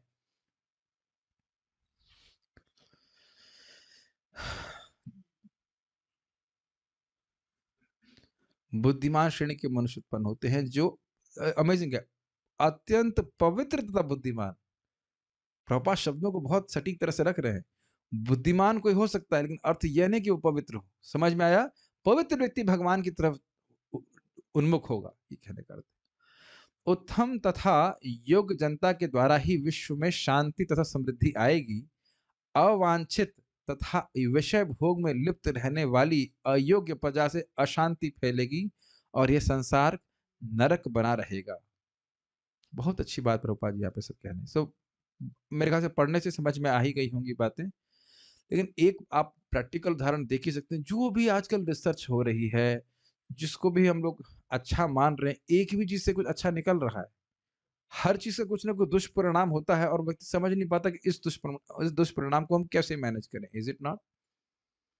तो यही बात शिला प्रभुपाद जी कह रहे हैं कि यहाँ पे बैठे भक्तों को जूम की क्या जरूरत है? उसको जस्ट ऐसे फोन को 1 फुट की दूरी पर रखिए, ऐसे रखिए दूर है। डिस्ट्रैक्टेड रहने की आदत बन गई हमारी। ठीक है, क्या सीखा आपने श्लोक से? एक ग्रह के बारे में सीखा, दूसरा आपने देखा हमारे कर्म अगले जन्म के हिसाब से निर्माण करते हैं, अगर अभी दुख भोग भी रहे हो तो भी पाप कर्म ना करो इत्यादि। और उसके बाद यह भी सीखा कि समाज के सुधार के लिए आवश्यक है कि जो लोग भी संतान उत्पन्न करना चाहते हैं वह गर्भाधान संस्कार को समझें, कृष्ण भावना भावित तरीके से उसका उत्पन्न किया जाए ताकि असुर पैदा नहीं हो, हिरण्यकश्यप और हिरण्याक्ष पैदा ना हो। अच्छा उतना भी पैदा नहीं कर पाएगा उतने लेवल का, लेकिन समझ रहे हैं, लेकिन फिर भी असुरिक प्रवृत्ति के लोग पैदा नहीं। और अब क्या पूछा जाए, जिन लोगों की शादी कृष्ण भावना में आने से पहले हुई है, कभी शब्द भी सुना है गर्भाधान संस्कार? तो उसमें करना क्या है वो कौन जाने, शब्द ही नहीं सुना है। और उसके बाद क्या, हाँ, अंतिम संस्कार तो सुना है अंतिम संस्कार सुना है बस लेकिन बाकी क्या संस्कार होते हैं कुछ पता नहीं रहता। लेकिन हम अब क्लास को नहीं रोक रहे हैं, हम आगे बढ़ रहे हैं। तस्य प्रीतमना राजा तस्य प्रीतमना राजा विप्रैर्धौम्य कृपादिभिः विप्रैर्धौम्य कृपादिभिः जातकं कारयामासा जातकं कारयामास वाचयित्वा च मङ्गलम्। वाचयित्वा च मङ्गलम्। तस्य प्रीतमना राजा विप्रैर्धौम्य कृपादिभिः तस्य प्रीतमना राजा विप्रैर्धौम्य कृपादिभिः जातकं कारयामासा वाचयित्वा च मङ्गलम्। जातकं कारयामास वाचयित्वा च मङ्गलम्। तस्य प्रीतमना राजा विप्रैर्धौम्य कृपादिभिः तस्य प्रीतमना राजा विप्रैर्धौम्य कृपादिभिः जातकं कारयामासा वाचयित्वा च मङ्गलम्। जातकं कारयामास वाचयित्वा च मङ्गलम्। हम इससे पहले आगे जाए, पुराने वाले पे थोड़ा सा सिंहावलोकन करेंगे। भक्ति सिद्धांत से ठाकुर जी का स्टेटमेंट है कि मैं 100 बार भी संग कर सकता हूँ, अगर गारंटी हो कि वो भक्त बनेगा, लेकिन क्योंकि गारंटी है नहीं कि भक्त नहीं बनेगा, इसलिए मैं ब्रह्मचारी रहेगा। लेकिन मानो कोई व्यक्ति के परिवार में भक्त हैं, बच्चे हैं, या मान लो चलो गर्भाधान संस्कार नहीं भी हुआ, फिर भी भागवत का एक सिद्धांत आपको रखाना पड़ेगा कि जो भागवत धर्म का अनुशीलन करता है वो विश्व का भी कोई द्रोही ना हो, वो शुद्ध हो जाएगा। तो इसका अर्थ ये नहीं कि मान लीजिए कि संतान है, गर्भाधान संस्कार नहीं हुआ तो अब कोई भी संस्कार नहीं दो, कम से कम प्रसादम संस्कार तो दीजिए, प्रसाद तो खाएगा। आज ही हमने सुना था कि कीड़ा प्रसाद खा लिया तो मानव जन्म प्राप्त हो गया। अब उसकी कहानी अलग है, उसके लिए आप बहुत सारी कहानी एक साथ नहीं सुना सकते, लेकिन कम से कम प्रसाद ही खिलाइए भाई। भक्ति नहीं कर सकता तो प्रसाद तो खिलाइए। धुंधुकारी कहानी जानते हैं, भागवत सुनकर पार हो गया था। तो नहीं भी हुआ गर्भाधान संस्कार, और हमारा कौन सा गर्भाधान संस्कार हुआ, हमारे कौन से माता पिता भक्ति कर रहे थे, फिर भी हम भक्ति में आ गए कि नहीं। तो इसलिए एकदम आपको नेग्लेक्ट नहीं छोड़ देना कि भाई गर्भाधान भाई किसका गर्भाधान संस्कार हुआ है भाई बताइए, रिपोर्ट सर्टिफिकेट लाइए आईडीसी की तरह, उसके बाद हरे कृष्णा में आइए, ऐसा तो नहीं कहेंगे। कलयुग शूद्र संभवास, ठीक है, लेकिन अहो पता स्वपचतो करी ज्ञान यह जिह्व आग्रे वर्तते नाम तुभ्यम ते पुस्तपः जो गुण सृष्ण आर्य ब्रह्मान चुर नाम ग्रंथि। तो वो तो एक संस्कार सबसे बड़े वाला है। चलिए आगे पढ़ते हैं, ये बड़ा इंटरेस्टिंग है, बड़ी इंटरेस्टिंग बातें हैं। अन्वय देखिए, अनुवाद। महाराज परीक्षित के जन्म से अत्यंत संतुष्ट हुए राजा युधिष्ठिर ने जात संस्कार करवाया। धौम्य, कृप इत्यादि विद्वान ब्राह्मणों ने शुभ स्त्रोतों का पाठ किया। मैं अनुवाद में कुछ विशेष बात बोलना चाह रहा हूं। किसने जात संस्कार कराया? युधिष्ठिर महाराज ने। किससे करवाया? और कृपाचार्य से। कृपाचार्य ने क्या किया है? कुछ दिन पहले उन्हीं के बच्चों को मरवाया है। तो घटना पुरानी बात नहीं है, बहुत स्ट्राइकिंग है। प्रभुपाद को लिखते हैं तात्पर्य में, what an amazing thing, can you do that, can you do that. जिसने आपके 5 बच्चों को, देखिए युधिष्ठिर महाराज अपने बेटों में अर्जुन के बेटों में भेद नहीं देख रहे हैं। ये इसको मैं एक्सप्लेन नहीं कर सकता, कोई एक्सप्लेनेशन मत पूछना भाई, मेरे को नहीं समझ में आ रही बात। जिस व्यक्ति ने बाहर खड़े होकर, पता था ना अश्वत्थामा क्या करने जा रहे हैं, जिस व्यक्ति ने मिल करके आपके बच्चों को मरवाया है ऐसी स्थिति में, और वही अब विद्वान बना, मेरे को तो कुछ समझ में नहीं आ रहा।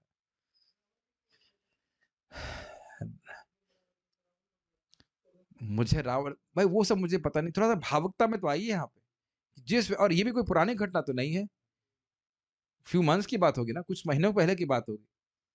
तो ये एक बड़ा आश्चर्य की बात है। या तो एक ही एक्सप्लेनेशन समझ में आता है कि वो युद्ध भी चलता है, लेकिन वो युद्ध भी तो ठीक से नहीं हो रहा था, युद्ध तो प्राय समाप्त हो गया था। एनीवेज एक ये प्रभुपाद इसको हाईलाइट करते हैं इस बात को हम देखेंगे, लेकिन अभी पर इस अन्वय को देखिए। प्रीत मना, संतुष्ट। प्रीत मना मतलब अत्यंत खुश। राजा, राजा युधिष्ठिर ने धौम्य अर्थात धौम्य, कृपा मतलब कृपाचार, आदि भी मतलब इत्यादि मतलब अन्य ब्राह्मणों के द्वारा, विप्रह अर्थात विद्वान ब्राह्मण द्वारा मंगलम यानी शुभ स्त्रोत का वाचयित्वा पाठ करवाया। समझ में आ गया? मंगलम मतलब भगवान का नाम उच्चारण हो रहा है, मंगलम भगवान विष्णु मंगलम गरुड़ध्वजा इत्यादि। ये शादी भी बसता है, मैं खाली एग्जाम्पल दे रहा हूँ। या हरे कृष्णा कृष्णा कृष्णा हरे हरे, हरे राम राम राम हरे हरे, और अन्य वेद के मंत्र को बोल रहे थे। सहस्त्र शीर्षा पुरुषा इत्यादि जो भी है, हमको नहीं पता क्या बोल रहे थे, लेकिन सब कुछ बोल रहे थे। वैसे बड़ा अच्छा लगता है। ओम सहनाववतु सहना भुनक्तौ सह वीर्यं करवावहै तेजस्वनावभूतमस्तु मा विद्विषावहै। बड़ा अच्छे से और ब्राह्मण हम लोग को सिखा रहे थे, ऊर्ध्व ऊपर नीचे करके, बड़ा इंटरेस्टिंग लग रहा था। अच्छा लगता है, अच्छा तो लगता है, और हाँ ऑस्पिशियस भी होता है। च और तस्य उन परीक्षित महाराज के जातकम कार्यामासा, उनके जात कर्म अर्थात शिशु जन्म के तुरंत बाद संपन्न होने वाले संस्कार को संपन्न कराया। प्रपात अन्यत्र एक जगह कहते हैं, अब आजकल जात कर्म क्या होता है, कुछ नहीं होता है, वो अस्पताल में जन्म लेता है, एंटीसेप्टिक से बच्चों को पोंछ देते हैं और वही उसका संस्कार हो जाता है। चैतन्य चरितामृत में वर्णन आता है, याद आ रहा है? कुछ नहीं होता। इसके ऊपर भी दीनबंधु प्रभु बड़ा मजाक करते हैं कि भाई ये जन्म जन्म कोई बीमारी नहीं है कि इसके लिए अस्पताल जाओ। इतना मजाक बनाते हैं हमारे भक्त लोग, क्या क्या बात बोलते हैं। आजकल प्राय सभी का जन्म अस्पताल में होता है कि नहीं? लेकिन बोले कोई जन्म लेना कोई बीमारी तो है ना कि उसके लिए अस्पताल जाया जाए, पहले सबका घर में ही जन्म, प्राय सबका घर में जन्म होता था, जो भी रहता हो, लेकिन ये सब स्थिति आ रही है आजकल। एनी हाउ, प्रीत मना राजा अर्थात राजा युधिष्ठिर बड़े संतुष्ट हुए। यह इसके पीछे रहस्य बताइए क्या है? बिल्कुल, कुल तंत्र यानी कुल का जो भी वंश था वो समाप्त हो गया था, उनके पांचों बच्चे मारे गए थे, सभी लोग मारे गए थे, और इधर सारे कौरव मारे गए, है कि नहीं? तो इसलिए बड़े प्रसन्न हुए थे, और स्वाभाविक सी बात है कि आगे जाके जो भी बताएंगे भी, अभी तो बच्चे के ही द्वारा बच्चा भी बहुत प्यारा हुआ होगा, हष्ट पुष्ट हुआ होगा, स्वाभाविक सी बात है, वीर पहले ही बोल दिया गया, बड़े खुश हुए थे। तो उन्हें विप्र धौम्य और कृपा, विप्र मतलब ब्राह्मणों के द्वारा, ब्राह्मण नाम रख दीजिए, धौम्य और कृपा आदि के द्वारा जातकम कार्यावास, जात कर्म करवाए। कैसे करवाए? वाचयित वाचा मंगलम, जात कर्म करवाए मतलब बहुत सारे कुछ कार्य करवाए, और साथ साथ मंगल वाचन करा, स्वस्ति वाचन कराया। ठीक है, किसका? तस्य, परीक्षित महाराज का। वैसे अभी तक उनका नाम नहीं हुआ है, लेकिन हमें ग्रहण करना होगा परीक्षित महाराज का। अन्वय पहले ही पढ़ दिया था मैंने, तात्पर्य बहुत इंटरेस्टिंग है। देखिए हम लोग कई बार अपने प्रवचन में बोल दिए कि भाई शादी का क्या प्रयोजन है इत्यादि इत्यादि, लेकिन एक्चुअली बहुत ही इम्प्रैक्टिकल बात है। आज हम पहली बार स्वीकार कर रहे हैं, ये बहुत इम्प्रैक्टिकल बात है। प्राय लोग शादी करेंगे तो ठीक है, लेकिन ठीक है मतलब ठीक ही है, लेकिन प्राय बोल रहा हूँ, 100% नहीं बोल रहा। तो अब आप किस जोन में जाना चाहते हैं आप देखिए, लेकिन it has to be done very responsibly, it has to be done responsibly. ये नहीं है कि अब अपने मन से अनंगड़म करेंगे, इस प्रकार से मानव जीवन नहीं। संतान कोई आ रही है तो संतान अब दोबारा जन्म ना ले, ये संकल्प लेकर के वो करना है। और अगर माता पिता खुद भक्ति नहीं करेंगे तो बच्चा क्या करेगा? ठेंगा। खुद ही नहीं उठ पा रहे, ये कहते कहते कि बच्चा हो गया तब खुद भक्ति नहीं कर पा रहे, तो बच्चा क्या सीखेगा? प्रभुपाद जी का शब्द है ना कि मैं छोटा था, मेरे पिताजी को मैं वो सेवा करते हुए देखा करता था। सहज बच्चे सीख जाते हैं, सहज बच्चे सीख जाते हैं। एक वक्त बता रहे थे कि उनकी बच्ची को बोला भोग लगा दो, खुद ही वो कहे मैं भोग लगाऊंगी, और भोग लगा के कहा रख दिया, वो कहते खा नहीं रहे। तो बच्चे का तो विश्वास है ना, सहज बचपन से सीखेगा ना ठाकुर जी खाएंगे खाते हैं। सोचिए अगर हम ऐसे परिवार में जन्म लिए होते कितना हमारी श्रद्धा अलग प्रकार की होती। बचपन से भागवत सुन रहे हैं, सहज श्रद्धा होती है ना भगवान में। जी, तो ये इंपॉर्टेंट पॉइंट है कि अगर संतान उत्पन्न करना चाहते हैं, शादी करना चाहते हैं, ठीक है, बट उसको रिस्पॉन्सिबली व्यक्ति करे, भक्ति करते हुए करे। तात्पर्य वर्णाश्रम धर्म में वर्णित संस्कारों को संपन्न कराने में निपुण हो, ऐसे श्रेष्ठ तथा बुद्धिमान ब्राह्मणों की आवश्यकता है। जब तक ये संस्कार संपन्न नहीं कराए जाते, तब तक अच्छी संतान की संभावना नहीं है, और इस कलयुग में इस संस्कार विधि के अभाव में सारे संसार की जनता शूद्र गुण वाली या इससे भी निम्न होती है कि नहीं बताइए? चाहे अब ब्राह्मण हो चाहे कुछ भी हो, सुबह उठने में कठिनाई उसको, है कि नहीं? और कोई ट्रेनिंग ही नहीं। बस यही बात बोलना चाहता हूँ। किंतु समुचित सुविधाओं तथा उत्तम ब्राह्मणों के अभाव के कारण इस युग में वैदिक संस्कारों का पुनरुद्धार कर पाना संभव ही नहीं है। तो अब छोड़ दीजिए कि वैसे उस प्रकार से कोई वैदिक तरीके से हो पाए, नहीं हो पाए। लेकिन इस युग के लिए अन्य पद्धति भी संस्तुत है, और वह है पांचरात्रिक पद्धति, जो नारद जी के द्वारा दी गई थी। यह पांचरात्रिक पद्धति शूद्र श्रेणी के लोगों पर लागू की जाती है, जो कलयुग की प्रजा मानी जाती है, और युग तथा काल के अनुरूप संस्तुत की जाने वाली यही संस्कार विधि है। किंतु यह संस्कार विधि केवल आध्यात्मिक विकास के निमित्त है, अन्य किसी कार्य के लिए नहीं। आध्यात्मिक उन्नति कभी उच्च या निम्न पैतृकता से नियंत्रित नहीं होती। कुछ बातें समझ लेनी होगी यहाँ पे कि पंचरात्रिक विधि ईश्वर के सीधे भक्ति में नियोजित कर दीजिए। भक्ति ही सबसे बड़ा संस्कार है। क्लियर? अब भक्ति में तो आप जान रहे हैं कि ऊंच नीच और इसका कोई मतलब नहीं है कि भाई कौन किस जाति में पैदा हुआ है। अब लोग सोच रहे होंगे कि भाई जिन लोगों को भी संतान उत्पन्न करनी है, क्या संस्कार प्रभुपाद ने कहा है? तो एक तो प्रभुपाद बड़ा स्पष्ट बोले हैं, 50 माला पति को और पत्नी को करनी है, दोनों को करनी है। अब दोनों का इंटरप्रिटेशन क्या हुआ? एक भक्त बता रहे थे, उन्होंने 25 करी और पत्नी ने 25 करी। देख रहे वकालत करना शुरू कर दिए गुरु से वकालत। दोनों को 50 माला करनी है, दोनों को 50 माला करनी। तो अब मतलब प्रभुपाद जो बोल रहे बड़ा स्पष्ट है, लेकिन उसको चेंज कर दिए। हम 25 माला कर पहले 25 माला करके फिर हम संतान उत्पत्ति। ठीक है, उससे तो डिवोटी ही हो, अज्यूम तो कर ही सकते हैं, कम से कम प्रसाद तो खाई रही बच्ची। लेकिन अब इस पे थोड़ा सा विनोद जरूर करेंगे। प्रभुपाद जी से एक बार उनके शिष्य ने पूछा, 50 माला, वह भी महीने में केवल एक बार, वह भी संतान उत्पत्ति के लिए, इससे चाहते हो कि हम संग करें ना? तो प्रभुपाद करें, दैट इज अ पॉइंट। तो अब हो क्या रहा है, ये तो हम अभक्तों की तो बात ही नहीं कर रहे हैं, भक्तों की बात भी कर रहे हैं। हम तो अब क्या बोला जाए, जो सुनने या हम क्लास में बोलते ना, यहाँ तक भक्त लोग बोलने लगे हैं कि भाई पत्नी के संग भी अगर हम संतान उत्पत्ति के अलावा संग करते हैं तो वो अवैध संग नहीं है। ऐसा लग रहा है कि मनु संहिता वही लिखने वाले हैं, उसकी एडिटिंग करने की उन्हीं को, सेकंड एडिशन निकला इसका, वो खुद ही एडिट करने वाले हैं। उससे पूछो कहाँ किस आधार पर बोल रहे हो इस बात को? ये शास्त्र का वचन भाई भक्ति सुंदर में पढ़ा आया है कि भक्त जो नियमों का पालन करते हैं और केवल संतान उत्पत्ति के लिए संग करते हैं वो वैष्णव। सब लिखा है, मनु संहिता की बातें इसमें आई है। तो ये सब नहीं है कि मूल बात मतलब क्यों नहीं ग्रहण कर पाते लोग, क्योंकि ये नहीं समझ पा रहे इंसान के जीवन का लक्ष्य क्या है। ये बात है, वो सोच रहे हैं जैसे अन्य पुरुष, सॉरी, जैसे अन्य योनि में भोग कर रहे हैं वैसे हम भी भोग करें। ये कठिनाई होती है। तो अब सोच सकते हैं व्यक्ति क्या करना चाहते हैं। तो लोग बोलते हैं हम गृहस्थ में रह के भक्ति कर सकते हैं। हाँ, अगर इस प्रकार से करी तो करिए, अच्छी बात है। लेकिन फिर वहां क्या बोलेंगे, अब हम तो गृहस्थ हैं, अब हमसे कहाँ नियम पालन होगा, कैसे करेंगे, अब उस कलयुग में कौन कर सकता है? यहाँ तक कि लोग ये भी बोल देते हैं, क्या आपने कभी किसी को देखा है इस प्रकार से नियमों का पालन करते हुए? लोगों ने ऐसे प्रश्न किए हुए मेरे के ऊपर। देख रहे क्या हमारी स्थिति हो गई। भक्ति विनोद ठाकुर जी के कितने थे बच्चे? 10 बच्चे थे। ये परम पूज्य गौर गोविंद महाराज के कितने बच्चे थे? 7 बच्चे थे। हमने सुना केवल 9 ही बार अपनी 7 बार, केवल 7 बार ही अपनी पत्नी का वो संग किए। बताइए। तो पहले कमेंट करने से पहले व्यक्ति को सोच लेना चाहिए कि कहाँ वो हैं और हम कहाँ हैं। और फिर मैं इस पे थोड़ा बोलना चाह रहा हूँ, ये है तात्पर्य इस प्रकार का। एक बार आनंद प्रभु को कुछ गृहस्थ लोग लेके आए कि हमारे बच्चे भक्ति नहीं करते। तो वो क्या बोले, they are result of your illicit sex life, why they will become devotees. ऐसे मुंह पे बोलते, और डिवोटी थे, उनको मुंह पे बोले। अनंत प्रभु तो कठोर बोलते थे, तुम लोग नियम पालन नहीं किए, अब इस प्रकार से बच्चे पैदा हो जाएंगे तो फिर क्या बोलेंगे? तो ये सब बातें समझाने वाला कोई है नहीं। प्रभुपाद तात्पर्य में बोल रहे इसलिए बोल रहा हूँ, कुछ बातें कठोर लग सकती हैं, लेकिन कठोर फल भोगने के बजाय कठोर शिक्षा ग्रहण करना ज्यादा अच्छा है कि नहीं?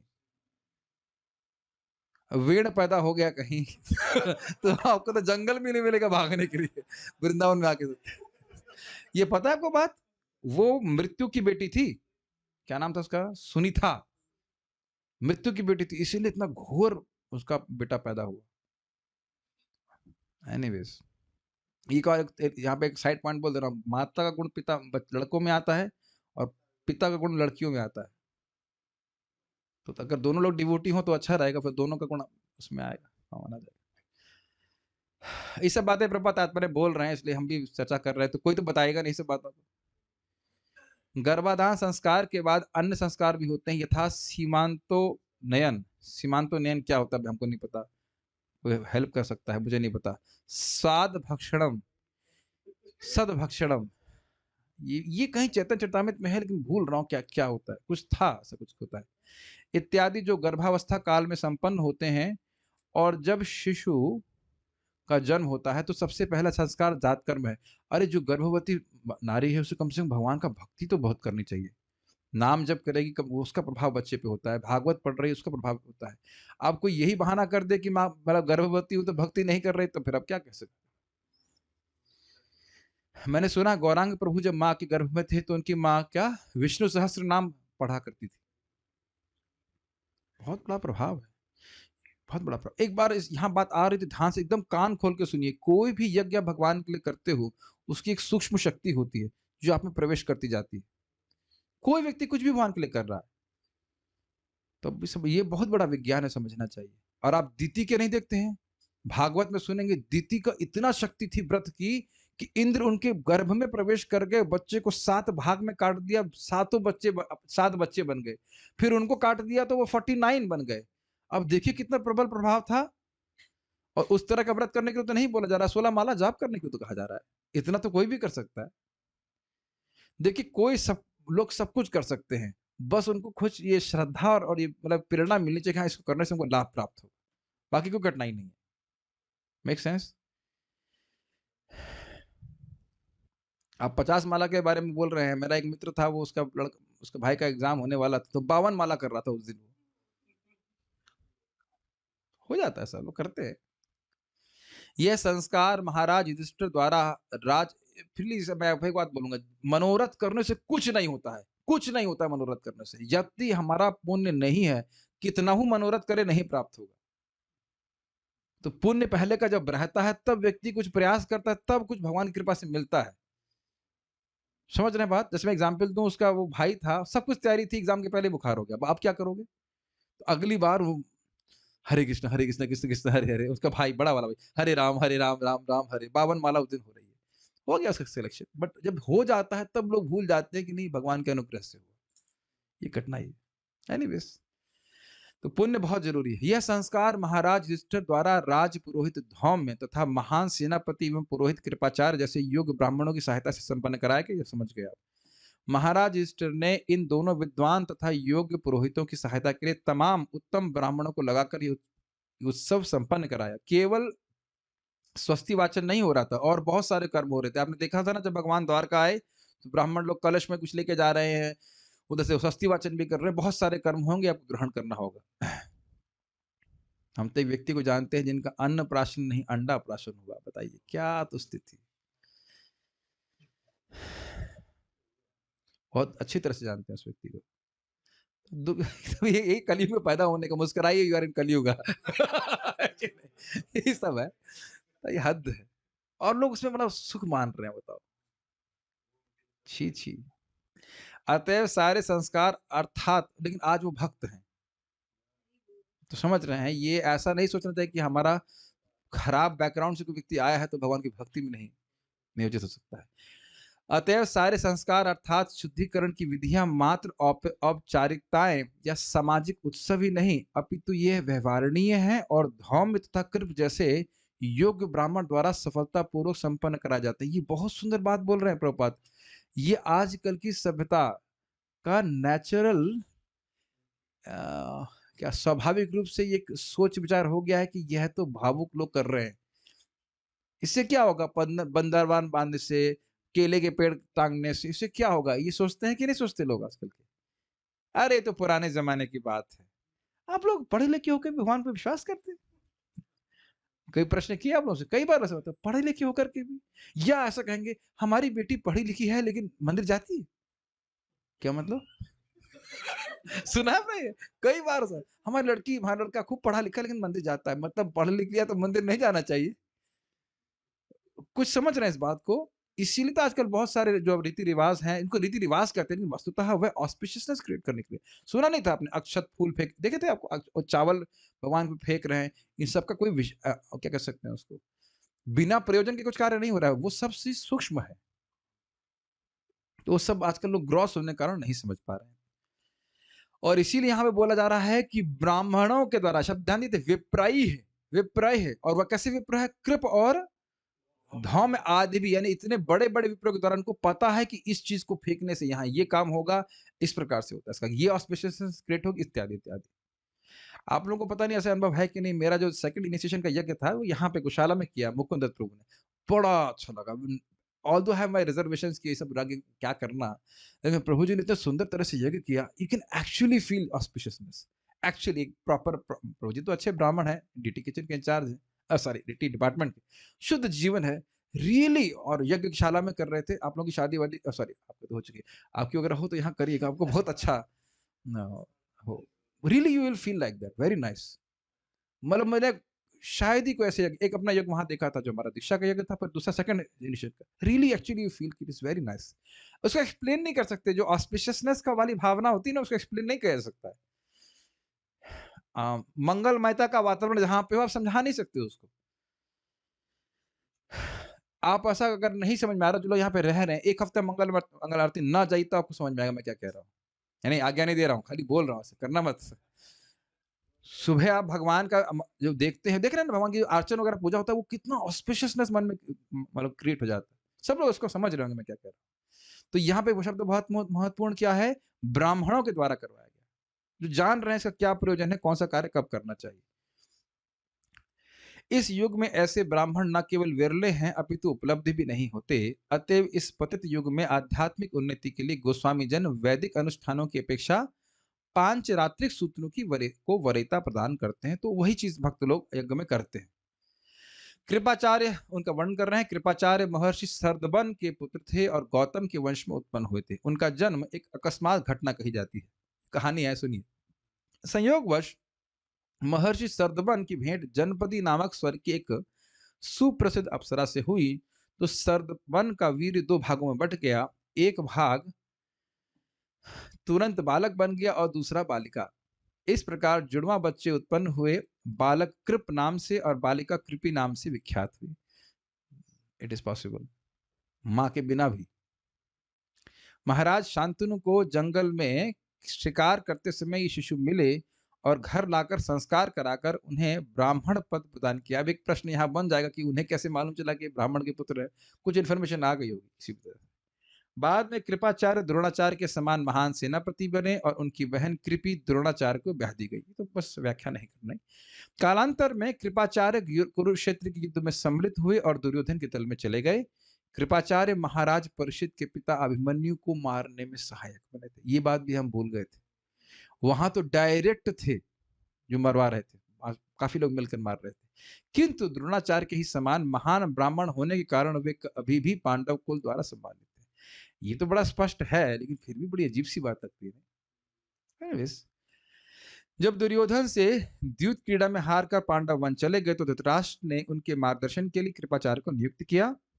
युद्ध समाप्त होने पर कृपाचार्य पुनः राज्यसभा के सदस्य बन गए और महाराज परीक्षित के जन्म के समय जन्मोत्सव को सफल बनाने के लिए उन्हें वेद मंत्रोच्चार करने के लिए आमंत्रित किया गया। और आप ये भी देख रहे हैं कि उनकी तरफ से भी कोई दरा भावना नहीं है कि मैं कुछ ऐसा मंत्र बोल दूं कि बच्चे का अहित हो जाए। वह भी बड़ी अच्छी भावना से मंत्रोच्चारण कर रहे हैं। एक और बात है, इधर से भी तो अश्वत्थामा को दंड दिया गया। सॉरी, अश्वत्थामा तो द्रोणाचार्य का बेटा था, कृपाचार्य का नहीं था, सॉरी कृपी का बेटा था। फिर भी अश्वत्थामा को दंड दिया गया था, लेकिन उनमें कोई दोहरा भावना नहीं रखी कि अब मेरी बहन के बेटे के संग ऐसा कुछ हुआ है। ऐसा कुछ भी नहीं। वो युद्ध में जो ड्यूटी वैसे जो भी कुछ करते हैं वो बात वहीं छोड़ देते हैं। महाराज युधिष्ठिर जब राजप्रासाद अर्थात राजमहल को त्याग कर हिमालय के लिए महाप्रयाण करने लगे, तब वे महाराज परीक्षित को शिष्य रूप में कृपाचार्य को ही सौंप गए और उन्हें संतुष्ट होकर घर का त्याग किया, क्योंकि महाराज परीक्षित का भार कृपाचार्य ने संभाल लिया था। तो स्पष्ट है, बड़े बड़े शासक, राजा तथा सम्राट तक कृपाचार्य जैसे विद्वान ब्राह्मणों के मार्गदर्शन में रहते हुए समुचित रूप से राजनीतिक उत्तरदायित्व निभाते थे। एक बात आपने बहुत अच्छी सीखी कि भले ही विश्व का राजा है, लेकिन वह ब्राह्मणिकल काउंसिलिंग से रहित नहीं। बहुत इंपॉर्टेंट है। हम इस जगत में, फिर से रिपीट कर रहा हूं, जगत में कार्य कर रहे हैं, लेकिन इसका क्या आगे प्रभाव होगा, यह व्यक्ति को ब्राह्मणों की काउंसलिंग के द्वारा ही प्राप्त होगा।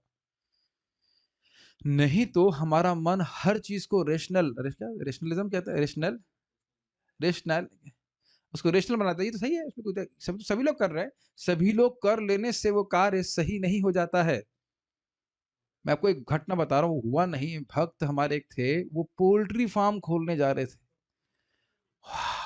आप जानते हैं किसकी बात कर रहा हूँ, पोल्ट्री फार्म। वो तो अच्छा, वो पूछ लिया, फिर मैंने उनको चिली सॉस दिया, फिर उनके दिमाग में कुछ बटर लगा और समझ में भाई ये नहीं करना चाहिए। मैं कहा आप कितने जन्म आगे मुर्गी बनना पड़ेगा, आपको पता है। ये नहीं कि आप हरे कृष्णा कर रहे हो तो पोल्ट्री फार्म खोल लोगे और उसका पाप काटते रहेंगे। मैं देखिए, जो हम काउंसलिंग जो कुछ बातचीत करते हैं, तब लगता है कि किस विषय में व्यक्ति गिर जाता है। वो नहीं किए, बच गए। और आप ये भी नहीं कह सकते ठीक है मैं नहीं करूंगा, दूसरे को अपना खेत उठा दूंगा करने के लिए। नहीं, तब भी चूजा बनना पड़ेगा। कभी ऐसा मत सोचना, करना तो उससे पहले देख लेना कि वो कितना दड़बा छोटा सा होता है, उसमें मैं वहीं पर प्रवेश कर रहा हूँ। प्रकृति के नियम बड़े कूल है। कूल मतलब सॉरी कूल, कोल्ड हार्टेड। कोई दया नहीं होती है, गलत करोगे तो भोगना पड़ेगा। कूल से मेरा मतलब, अरे भाई समझो, कूल मीन्स, अरे सीरियस बोल रहा हूँ, कोल्ड हार्टेड। कूल, कूल से कोल्ड हार्टेड। कोल्ड हार्टेड समझ रहे। बच्चा ऊपर से गिरेगा तो ये नहीं सोचेगी प्रकृति अभी बच्चा है, इसकी हड्डी नहीं टूटे, उस तरह से। एनी हाउ, और आप लोग सोच सकते हैं कि हम तात्पर्य क्यों पढ़ रहे हैं। क्यों पढ़ रहे हैं? क्योंकि मुझे पता है कि लोग नहीं पढ़ेंगे, इसलिए। ये वो सिंपल सा उत्तर है। क्योंकि जैसे उठानेंगे किताब, एकदम से कुछ ऐसा विशेष घटना आ जाएगी, भारत पे इतना बड़ा संकट आ जाएगा कि किताब उनको बंद करनी पड़ेगी, है कि नहीं? अब ये 100% लोग पे तो नहीं है, लेकिन प्राय लोग नहीं पढ़ेंगे। और एक बात और समझें, श्रीला प्रभुपाद जी के तात्पर्यों को पढ़ करके आपको बहुत सुंदर उत्कृष्ट ब्राह्मणिकल काउंसलिंग अपने जीवन में प्राप्त होती है। मेरी बात समझ में आ रही है? हमें जीवन का उद्देश्य ठीक ठीक दिखने लगता है, और थोबड़े पे लात भी पड़ती है। मैं ऐसे शब्द नहीं करते, मुंह पे लात मार देते हैं कभी कभी। क्या कर रहे हो तुम, अपने अनर्थों को पाल रहे हो। बेसिकली बात प्रभुपाद ऐसे बोलते हैं, कितनी बार हैवी बोलते हैं। लेकिन आप देखेंगे, मुझे तो कभी बुरा नहीं लगता, मुझे तो बड़ा अच्छा लगता है। हाँ डांट लीजिए, हम तो नालायक हैं, क्या कर सकते।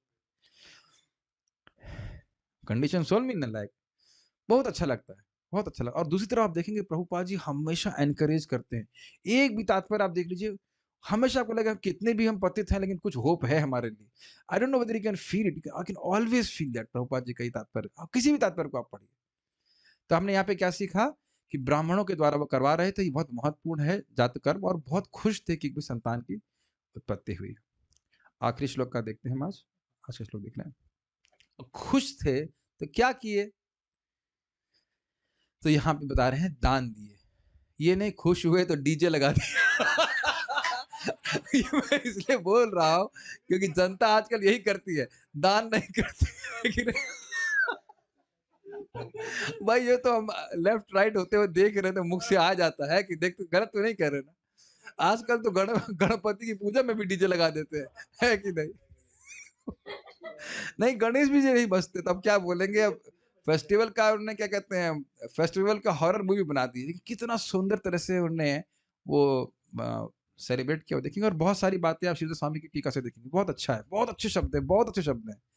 हिरण्यम गाम महिम ग्रामाम, हिरण्यं गां महिं ग्रामः हस्ति अश्वान नृपतिर्वरान, हस्ति अश्वान् नृपतिर्वरान् प्रादात् स्वन्नम च विप्रेभ्य, प्रादात् स्वन्नं च विप्रेभ्यः प्रजातीर्थे सतीर्थवे, प्रजातीर्थे स तीर्थवेत् हिरण्यम गाम महिम ग्रामान्, हिरण्यं गां महिं ग्रामान् हस्ति अश्वान नृपतिर्वरान, हस्ति अश्वान् नृपतिर्वरान् प्रादात् स्वन्नम च विप्रेभ्य, प्रादात् स्वन्नं च विप्रेभ्यः प्रजातीर्थ सतीर्थवे। प्रजातीर्थे स तीर्थवेत्।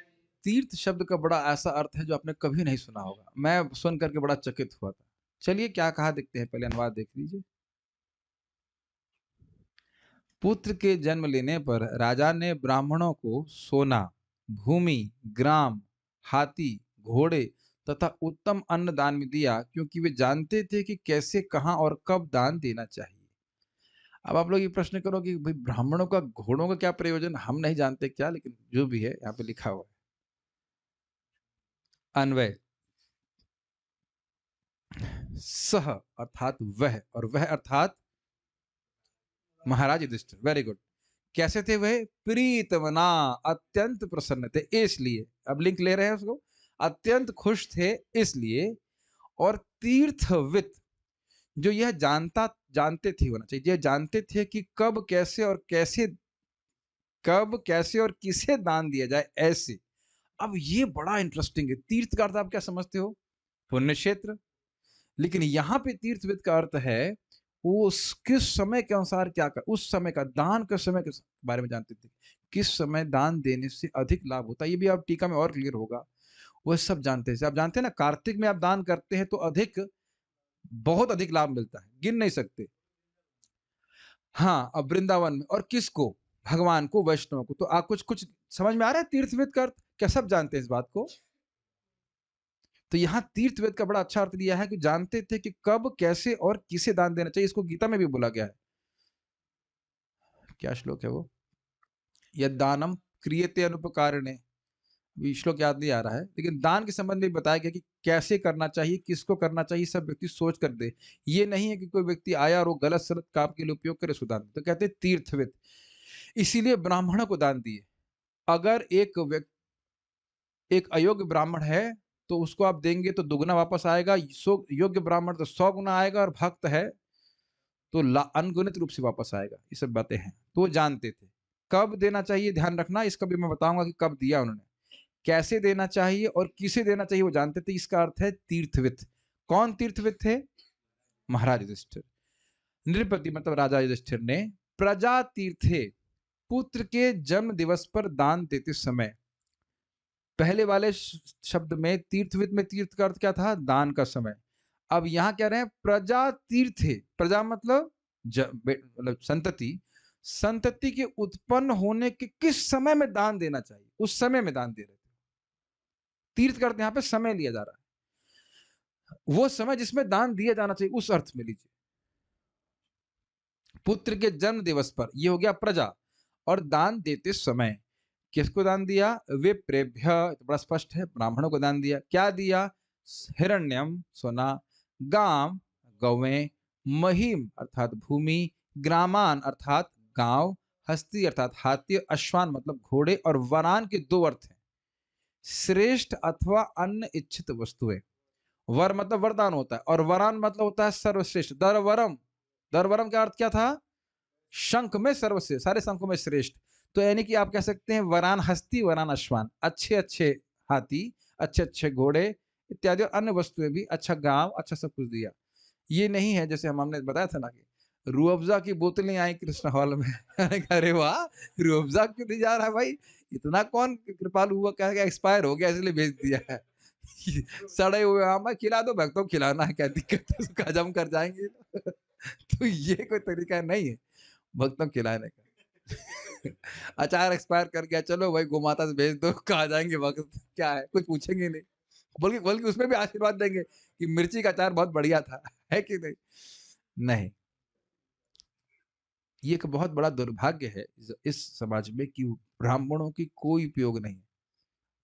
उपयोग नहीं मतलब वो लोग मानते नहीं है। महाराज बोल रहे थे कि भाई आजकल भी जो इंजीनियरिंग कॉलेज में प्रोफेसर है वो क्या करता है, जरा बताइए। पढ़ाता ही तो वो नहीं, वो तो बातें बोल नहीं सकता मैं, लेकिन पढ़ाता है। पढ़ाने के ही तो 50,000 60,000 मिलता है कि नहीं? और भी टीचर्स को मिलता है कि नहीं? अब कोई, पहली बात तो बताइए, प्रॉपरली भागवत पढ़ाने वाले कितने लोग हैं? यूपी में ही जोड़ लीजिए कितने लोग हैं, और उनकी कोई वैल्यू है? जो कि भागवत पढ़ने से भगवान हृदय में आ जाएंगे, व्यक्ति भगवान के पास चला जाए, कोई धन देता है उनको? कोई पूछेगा?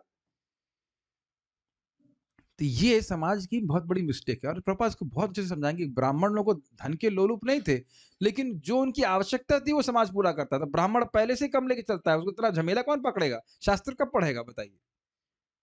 Does it make sense? और वह समाज के कल्याण में लगा रहता, जान रहा है कि समाज में लोग अंधकार में पड़े हुए, भोग में पड़े हुए हैं, तो ज्ञान देता था भगवान के बारे में। समझिएगा बात, दान लिया जा रहा है, इसका अर्थ ये नहीं कि ब्राह्मण अब उसके लोलुप हो गए, लालची हो गए। वह कभी ऐसा नहीं करते। ब्राह्मण को सबसे अधिक अगर किसी चीज के लोलुप लालच होता है, वह तपस्या का, कि मैं और अधिक तपस्या करूं और अपने तेज को बढ़ाऊं। वो भोग में नहीं प्रवृत्त रहते। समझिएगा ब्राह्मण कभी अपनी तपस्या से संतुष्ट नहीं होता। आप जानते हैं भगवान श्री राम ने सारा राज्य दे दिया था ब्राह्मणों को, फिर ब्राह्मण ने फिर वापस उनको सब कुछ दे दिया। तो वह एक समझ रहे हैं, वो एक ब्राह्मणों के उपहार के रूप में उसको रखते थे और सेवा करते थे।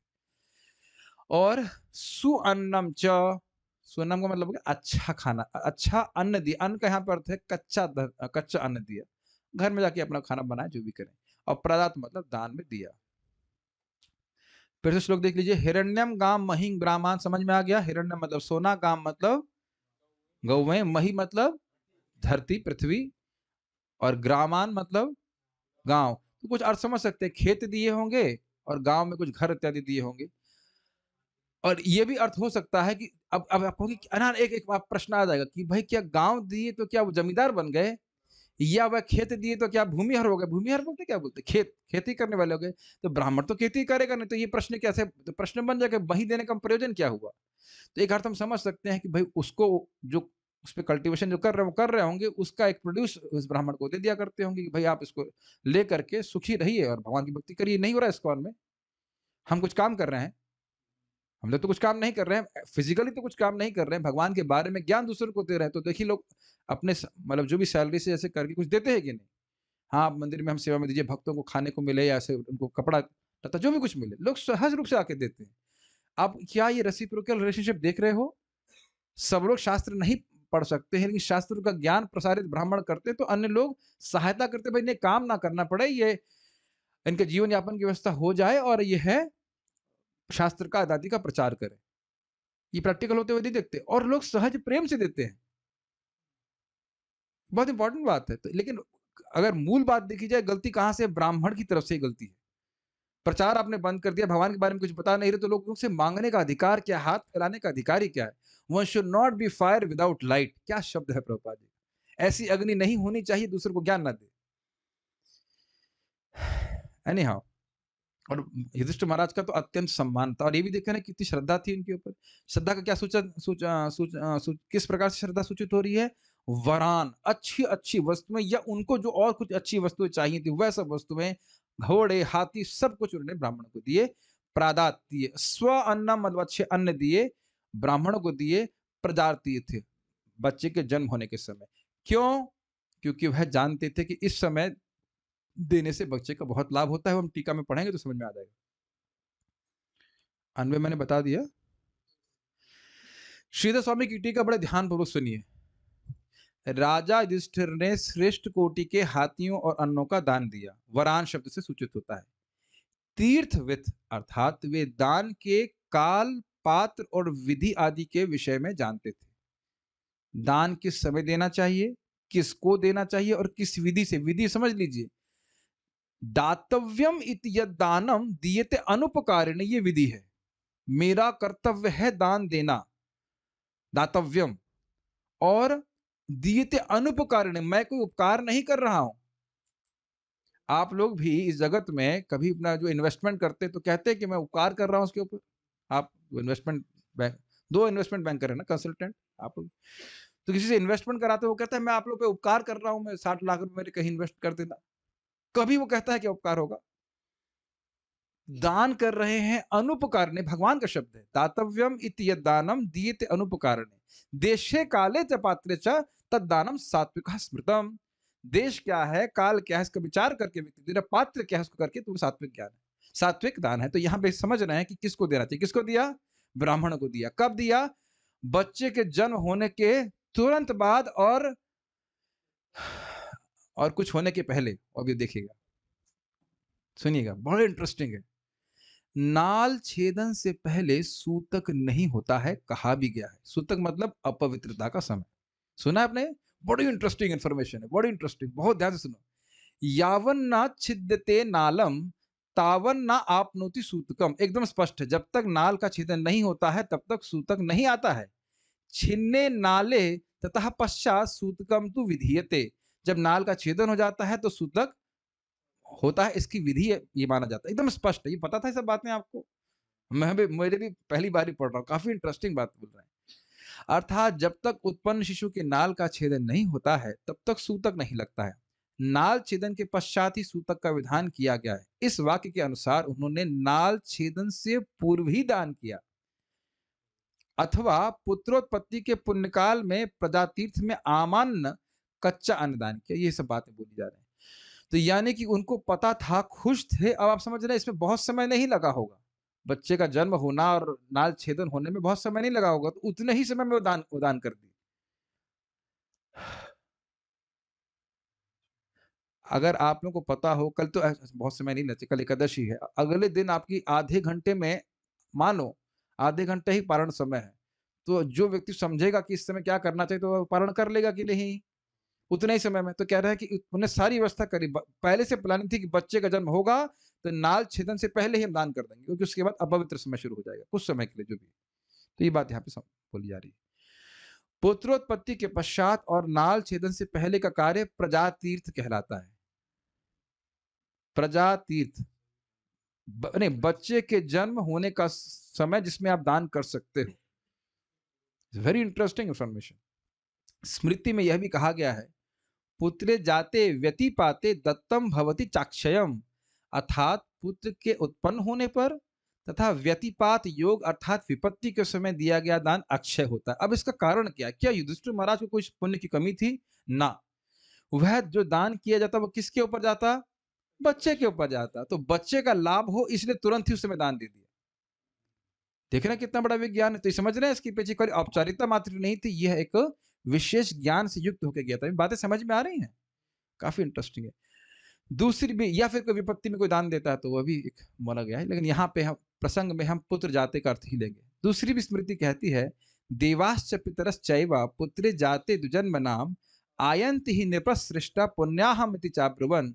अर्थात हे राजश्रेष्ठ, दुजातियों के यहाँ पुत्र उत्पन्न होने पर देवता तथा पितृगण पुण्याह का उच्चारण करते हुए आते हैं। पुण्याह का अर्थ हम समझ रहे हैं स्वस्तिवाचक, यही अर्थ समझ रहे हैं। पुण्याह को पुण्याह ही रखा गया है। प्रपात भी इसी बात को रखते हैं अपने तात्पर्य में। तात्पर्य छोटा सा तात्पर्य है, केवल ब्राह्मणों तथा सन्यासियों को गृहस्थियों से दान ग्रहण करने का अधिकार प्राप्त है। गृहस्थ को दान ग्रहण करने का अधिकार प्राप्त नहीं है, लेकिन आजकल उल्टा हो रहा है। अब चलिए उस पर क्या टीका करें, लेकिन ये बात है। समस्त संस्कारों के विभिन्न अवसरों पर विशेष रूप से जन्म, विवाह तथा मृत्यु के संस्कारों के समय ब्राह्मणों को धन वितरित किया जाता है, क्योंकि ब्राह्मण ही मानव जाति की प्राथमिक आवश्यकता के लिए सर्वश्रेष्ठ सेवा प्रदान करते हैं। क्या प्राथमिक आवश्यकता है? आध्यात्मिक प्रगति, और वह केवल ब्राह्मण देते हैं। एक बात और आप देख रहे हैं कि आजकल बर्थडे में क्या करते हैं, केक काट दिया, वो खत्म कहानी। कौन आपने देखा हो व्यक्ति जो बर्थडे के समय, जन्मदिन के समय दान करता हो ब्राह्मणों को? भक्ति में आने से पहले कभी देखे किसी को? देख लीजिए, हम लोग भी कभी देखे। भगवान कृष्ण भी अपने जन्मदिन के उस पे, खैर वो तो रोज ही दान करते थे ब्राह्मणों को, उसमें क्या कहा जाए। ब्राह्मणों का बहुत महत्व है। और आप जानते भी हैं, वो शकटासुर वाली लीला में तो ब्राह्मणों को खिला रही थी माता यशोदा खूब जम के। उस दिन कृष्ण का जन्मदिन था ना, और उनको ध्यान ही नहीं दिया जा रहा था। लेकिन विश्वास बहुत था कि ये ब्राह्मण हमें, हमारे बच्चे को आशीर्वाद देंगे तो उससे हमारे बच्चे की सब कुछ मंगल होगा। ये हम बहुत अच्छी बात देख रहे हैं, सहज विश्वास। और इस जगत में, स्पेशली कलयुग में, ये सहज विश्वास लोगों का क्षीण हो रहा है। क्या कर सकते हैं। इन अवसरों पर स्वर्ण, भूमि, ग्राम, घोड़े, हाथी तथा अन्य के साथ समस्त भोज्य सामग्री के रूप में प्रचुर दान दिया जाता है, और चिड़चिड़ के दान नहीं दिया जाना चाहिए। ये शब्द है भागवत में ही है। भगवत गीता में लिखा, दान कर रहा है लेकिन कुड़ कुड़ के दान कर रहा है, तो वो शायद रजोगुण में है या तमोगुण में। मैं समझता हूँ रजोगुण में है। अब प्रभु जी ने बोला है तो ठीक है, अभी लोग आते ही रहेंगे, बोलते ही रहेंगे, दान ले लो भाई, ले लो बस। तो इस प्रकार से दान देना रजगुण में होता है, लोग दे देते हैं, अरे इतना मगज खा रहे हैं, तो इस प्रकार से होता है। इसी तरह से देना भी पड़ता है, कभी कभी लोग ऐसा बोलते हैं कि देना पड़ता है। अतः ब्राह्मण वास्तव में निर्धन नहीं होते, उल्टे उनके पास प्रचुर सोना, भूमि, ग्राम, घोड़े, हाथी तथा पर्याप्त अन्न रहता है, जिससे उन्हें कुछ और कमाने की आवश्यकता नहीं पड़ती। मूल बात आप देख रहे हैं कि ऐसा क्यों हो रहा है? क्योंकि लोगों का सहज विश्वास है, इनको दूंगा तो ये बहुत आएगा वापस हमारे पास। एक अगर केवल भौतिक दृष्टि से देखें, और दूसरा अर्थ है इनको दूंगा तो मेरे को बहुत लाभ होगा, भगवान का आशीर्वाद प्राप्त होगा। अब उसको जरूरत है नहीं, वो अलग बात है। और ध्यान दीजिएगा कि दानम प्रतिग्रह, ये नहीं कि ब्राह्मण को आपने मान लो कुछ वस्तुएं दी, मान लो 50 सौख दे के अब मैं सौक्स की दुकान खोल लेता हूँ, ऐसा नहीं है। समझ रहे हैं? वो बांटना शुरू कर देगा। ये आप लोग गीता में सुने नहीं होंगे, दानम प्रतिग्रह, वो कुछ ग्रहण किया और दान भी, दान स्वीकार कर रहे हैं, वो दूसरे को दे भी रहे हैं, ये भी बात है। ब्राह्मण जानता है कि खट्टा करेगा तो उसका तेज कम हो जाएगा, वो तेज का ही लोलुप है। आवश्यकता से अधिक इकट्ठा करेंगे तो भोग की वासना आ जाती है, ब्राह्मण लोग जानते हैं इस बात को, तो वो नहीं ग्रहण करते। प्रभुपाद के जीवन में क्या जरा प्रभुपाद जी ने बताइए, वो अपना ऐश्वर्य बढ़ा लिया, इतना धन था, जैसा प्रभुपाद पहले रहते वैसे सिंपल तरह से रहे। Is it not? है कि नहीं? तो मेन बात आप समझ गए, प्रयोजन क्या है? उनको कमाने की जरूरत ना पड़े, चिंता नहीं हो, और वह भगवान का ज्ञान का अनुशीलन करके दूसरों का लाभ कर सके। साइंटिस्ट भी तो यही कर रहे हैं, बताइए। सुबह से शाम तक माथा मारते रहते हैं, जो भी पढ़ाई करते भी करते हो, और समाज उनका पोषण करता है कि नहीं, ताकि समाज के कुछ कल्याण के लिए कर सके, कर नहीं पाते। उसके बदले में वे संपूर्ण समाज के कल्याण हेतु अपने को समर्पित कर देते थे, भगवान की भक्ति का प्रचार करने के लिए। शब्द तीर्थविद बहुत महत्वपूर्ण है, क्योंकि राजा को पता था कि कहां और कब दान दिया जाए। दान कभी व्यर्थ नहीं जाता, न वह निरुद्देश्य होता है।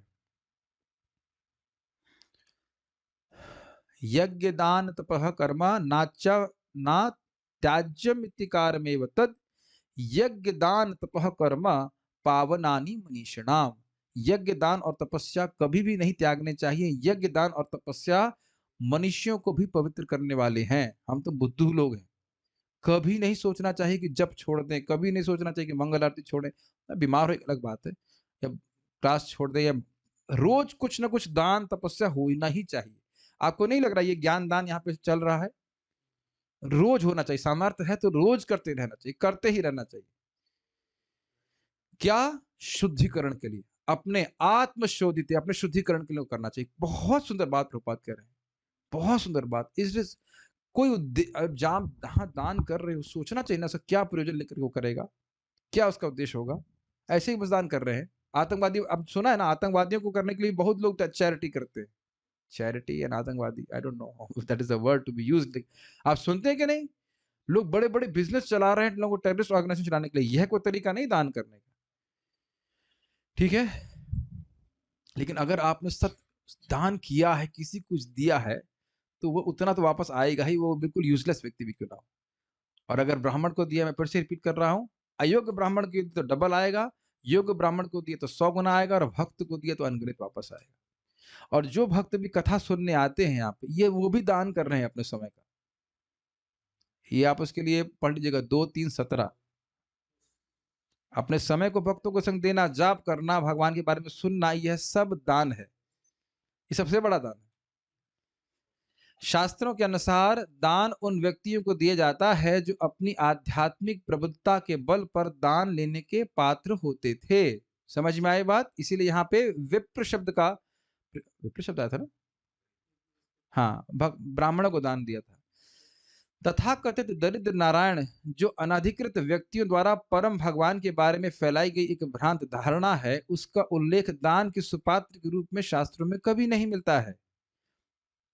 दरिद्र नारायण, भिकारी करोड़पति, what do you want to say? Narayan means Lakshmipati, दरिद्र लक्ष्मीपति। तो आप जान रहे हैं कि भगवान की सेवा नहीं करेंगे, कुछ गरीबों की सेवा करेंगे। और आप लोग को पता है कि नहीं पता, हम तो सुने हैं, मांस खिला देंगे और कहेंगे कि दरिद्र नारायण की सेवा करेंगे। प्रभुपाद जी के लेक्चर में कह रहे, तुम इतने उदार हो तो तुम गोट नारायण को और दरिद्र नारायण को खिला रहे हो। अगर नारायण सब जगह देखते हो तो कुत्ते में भी नारायण है और बकरी में भी नारायण है, तो उनको काट के तुम कैसे खिला दे रहे हो? तो ये कहीं कोई सोच नहीं रहा कितनी दुर्गति को प्राप्त है। नारायण कभी दरिद्र नहीं हो सकता है, ठीक है।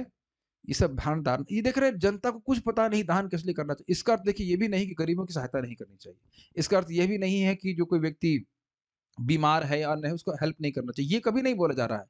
लेकिन उनको नारायण मत बना दो, नारायण लूले लंगड़े नहीं है। समझ रहे हैं, वो लूले लंगड़ा छोड़ दो, उनके शरीर में कट भी नहीं, कहीं कहीं कोई सिलाई नहीं है। जैसे हमारे यहाँ सर पे सिलाई है, कहीं कोई सिलाई नहीं है। आप लोगों की भी कहीं ना कहीं सिलाई तो होगी, सबकी सिलाई है कि नहीं? किसी को सिलाई नहीं, भगवान के शरीर में कहीं अच्छा अमेजिंग महाराज बोलते हैं बात कि महाराज भगवान अनादिकाल से कितने युद्ध किए हैं, बहुत युद्ध किए हैं असुरों से, लेकिन एक जगह सिलाई नहीं है, कहीं कोई कटा नहीं है। तो ऐसे नहीं सोच, कुछ भी लोग बोलते थे कलयुग में प्रीचिंग बहुत आसान है, लोग कहते हैं मुश्किल है, बहुत ही से कुछ भी बोलेंगे और लोग कुछ भी स्वीकार कर लेते, ठीक है। तो ये समझ गए, सुपात्र को देना चाहिए। कोई भी दरिद्र व्यक्ति अच्छा चलिए धन की बात छोड़ दी, बेवकूफों से सुनना भी नहीं चाहिए। आजकल जनता कुछ भी सुनती है, कोई भी चैनल में कुछ भी शुरू हो जाए उस हाँ बहुत अच्छा बोलते, बहुत ज्ञानी पुरुष है ये, और पूरी जिंदगी बीत जाएगी, यह नहीं पता चलेगा कि भगवान कौन है, ये ज्ञान दिया जा रहा है। अब इसलिए कटाक्ष में कह रहा हूं, कोई भी दरिद्र व्यक्ति घोड़े, हाथी, भूमि तथा ग्रामों के रूप में इतना मुक्त हस्तदान नहीं पा सकता था। मतलब इतना दिया जा रहा है, मतलब वो विशेष व्यक्ति होंगे। निष्कर्ष यह निकला कि बुद्धिमान व्यक्तियों या भगवान की सेवा में लगे ब्राह्मणों का इस तरह पालन होता था कि उन्हें शरीर की आवश्यकताओं की चिंता नहीं रहती थी, तथा राजा एवं अन्य गृहस्थ खुशी खुशी उनके सुख का ध्यान रखते थे। और ये खुशी समझ में आ रहा है क्यों? सही काउंसलिंग दी जा रही है। आप कभी इधर अभी भी आप समझे नहीं, मानो कि आज आपका बच्चा है, हुआ है, अब ब्राह्मण ढूंढ के लाओ। अब समझ में आया? आप तो प्राय आप अगर मान लो शादी करेंगे तो क्या होगा, मुंह से मुंह में पान रहेगा, सुरती होगी, वो पिच करके उसके बाद जाके करेगा। हो सकता है कि मैं पिच कर दे वट एवर, ऐसा तो नहीं करता होगा, लेकिन आपको क्या अनुभव रहा है शादी में? इसी पर ब्राह्मण था, बताओ। और मान लो अच्छा अच्छा ब्राह्मण होता तो आप और कुछ पैसे देने के लिए तैयार रहते कि नहीं? और मान चलो ये भी सोच लो, क्या आपके पास पैसे देने का सामर्थ्य नहीं था? हम नाम नहीं बोल रहे, रिकॉर्डिंग हो रहा है, था ना? मिला ब्राह्मण आपको? अब देख लीजिए, अब देखिए आप कितनी स्केर्सिटी है कि नहीं। समझ में आया यहाँ पे क्यों बोल रहे दान? अरे बड़े खुश है, ऐसा कोई व्यक्ति मिल जाए तो ठीक से यज्ञ करे जिससे वाकई आपको लाभ हो। मुझे तो इतना दुख लगता है कि हम तो हमारे रिश्तेदार की शादी में पता नहीं कितने 109 मुर्गे काटे गए थे। अब बाद में आगे जाके अब ऐसा हरे किसी तो नहीं होता, इनके पति की डेथ हो गई, अब किस मुर्गे की हाय लगी कौन जानता। और क्या एक ही जगह हो रहा है आजकल? अरे आप लोग हंस रहे हो, ये हंसने की बात नहीं है ना गलत काम। और यही अगर मान लो प्रसाद वितरण होता, कुछ होता, कितना ऑस्पिशियसनेस होता। शादी जैसे पवित्र वातावरण में, पवित्र विवाह यज्ञ में इस प्रकार की, इसे मैं इसलिए बोल रहा हूँ कि जो कुछ भी सुने वो कम से कम ऐसे कार्य ना करे। प्याज लहसुन बनाना यही बड़ा गलत काम है, उसमें मुर्गे कट रहा है, सब कुछ कट रहा है, भाई ये कभी नहीं होता है शादियों में। बहुत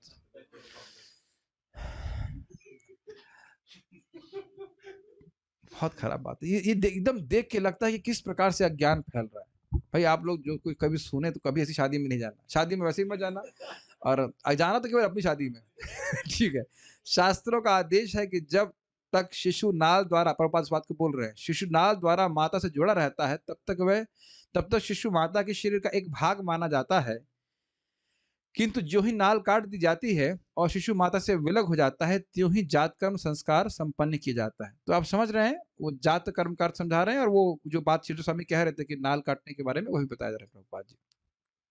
अब समझ में आता है ना प्रभुपाद इसको बोल क्यों रहे हैं। This is very interesting. नवजात शिशु को देखने के लिए प्रशासी देवता, लोकपाल एवं परिवार के पूर्व पुरखे आते हैं। अच्छा ये हम ध्यान नहीं दिए, और बोलेंगे ये क्या पैदा किया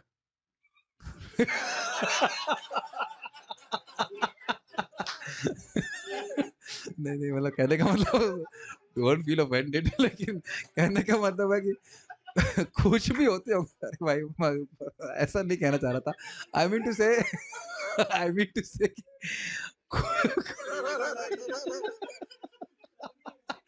मेरा कहने का उद्देश्य था कि वो खुश हुए होंगे ना, अब परिचित महाराज जैसा व्यक्ति पैदा हुआ है तो खुश होंगे। तो अगर भक्त जन्म लेगा तो उनको तो मालूम है कि इसका भविष्य से क्या होगा। और कहीं दुर्योधन जैसा बच्चा पैदा हो गया तो कहेंगे ये क्या। आप ध्यान रखिएगा, अर्जुन इसी बात से युद्ध नहीं करना चाहते थे कि गलत प्रजा उत्पन्न हो गई तो कहेंगे ये तो हमको पानी भी नहीं पूछेगा, पानी भी नहीं पूछेगा। फिर सोच लीजिए, सुन लीजिए ध्यान से, ये जो आप लोग दीपदान किए, इतना खुश हैं आपके पूर्वज कि कल्पना नहीं कर सकते। जो भागवत सुन रहे हैं ना, डांस कर रहे हैं पूर्वज आपके। ये दिति महाराज की भक्ति कर रहे हैं ना, मंगल आरती जा रहा है, जाप कर रहे हैं, सारे पूर्वज लाइन से आशीर्वाद दे रहे हैं। अरे एक तो पैदा हुआ जो दीपदान कर रहा है भगवान को, हम सब लोग मुक्त हो रहे हैं यहाँ पे। शास्त्रीय दृष्टि से देखिए इसको, यहाँ पर देखिए प्रभुपाद जी इस बात को बोल रहे हैं। और शायद आपने तात्पर्य को पढ़ा हो तो कभी देखा भी नहीं होगा इस बात, इसीलिए साथ में पढ़ रहे हैं हम लोग। थोड़ा सा पढ़ते तो आप ही हो। What can be done. कितनी सूक्ष्म बातें हैं ना, किस संतान को उत्पन्न कर रहे हैं, कैसा कर रहे हैं, पूर्वज क्या देखेंगे, तरह सोचना चाहिए ना। और समाज के आध्यात्मिक विकास के लिए उचित व्यक्तियों को धन वितरित करने के लिए इस अवसर को समुचित माना जाता था। ये शब्द है प्रजातीर्थ की व्याख्या। Okay, so we stop here. ब्राह्मण बड़े प्रसन्न हुए और उन्होंने क्या किया उसकी व्याख्या हम लोग का क्या कहा बेसिकली वो कल सुनेंगे। लेकिन अब इतनी जल्दी कहाँ भाग रहे हैं, क्या पारायण नहीं करके जाएंगे, स्वस्ति वाचन नहीं करेंगे हमारे ब्राह्मण, शुक्ला पांडे सब यहाँ पे इकट्ठे हुए हैं।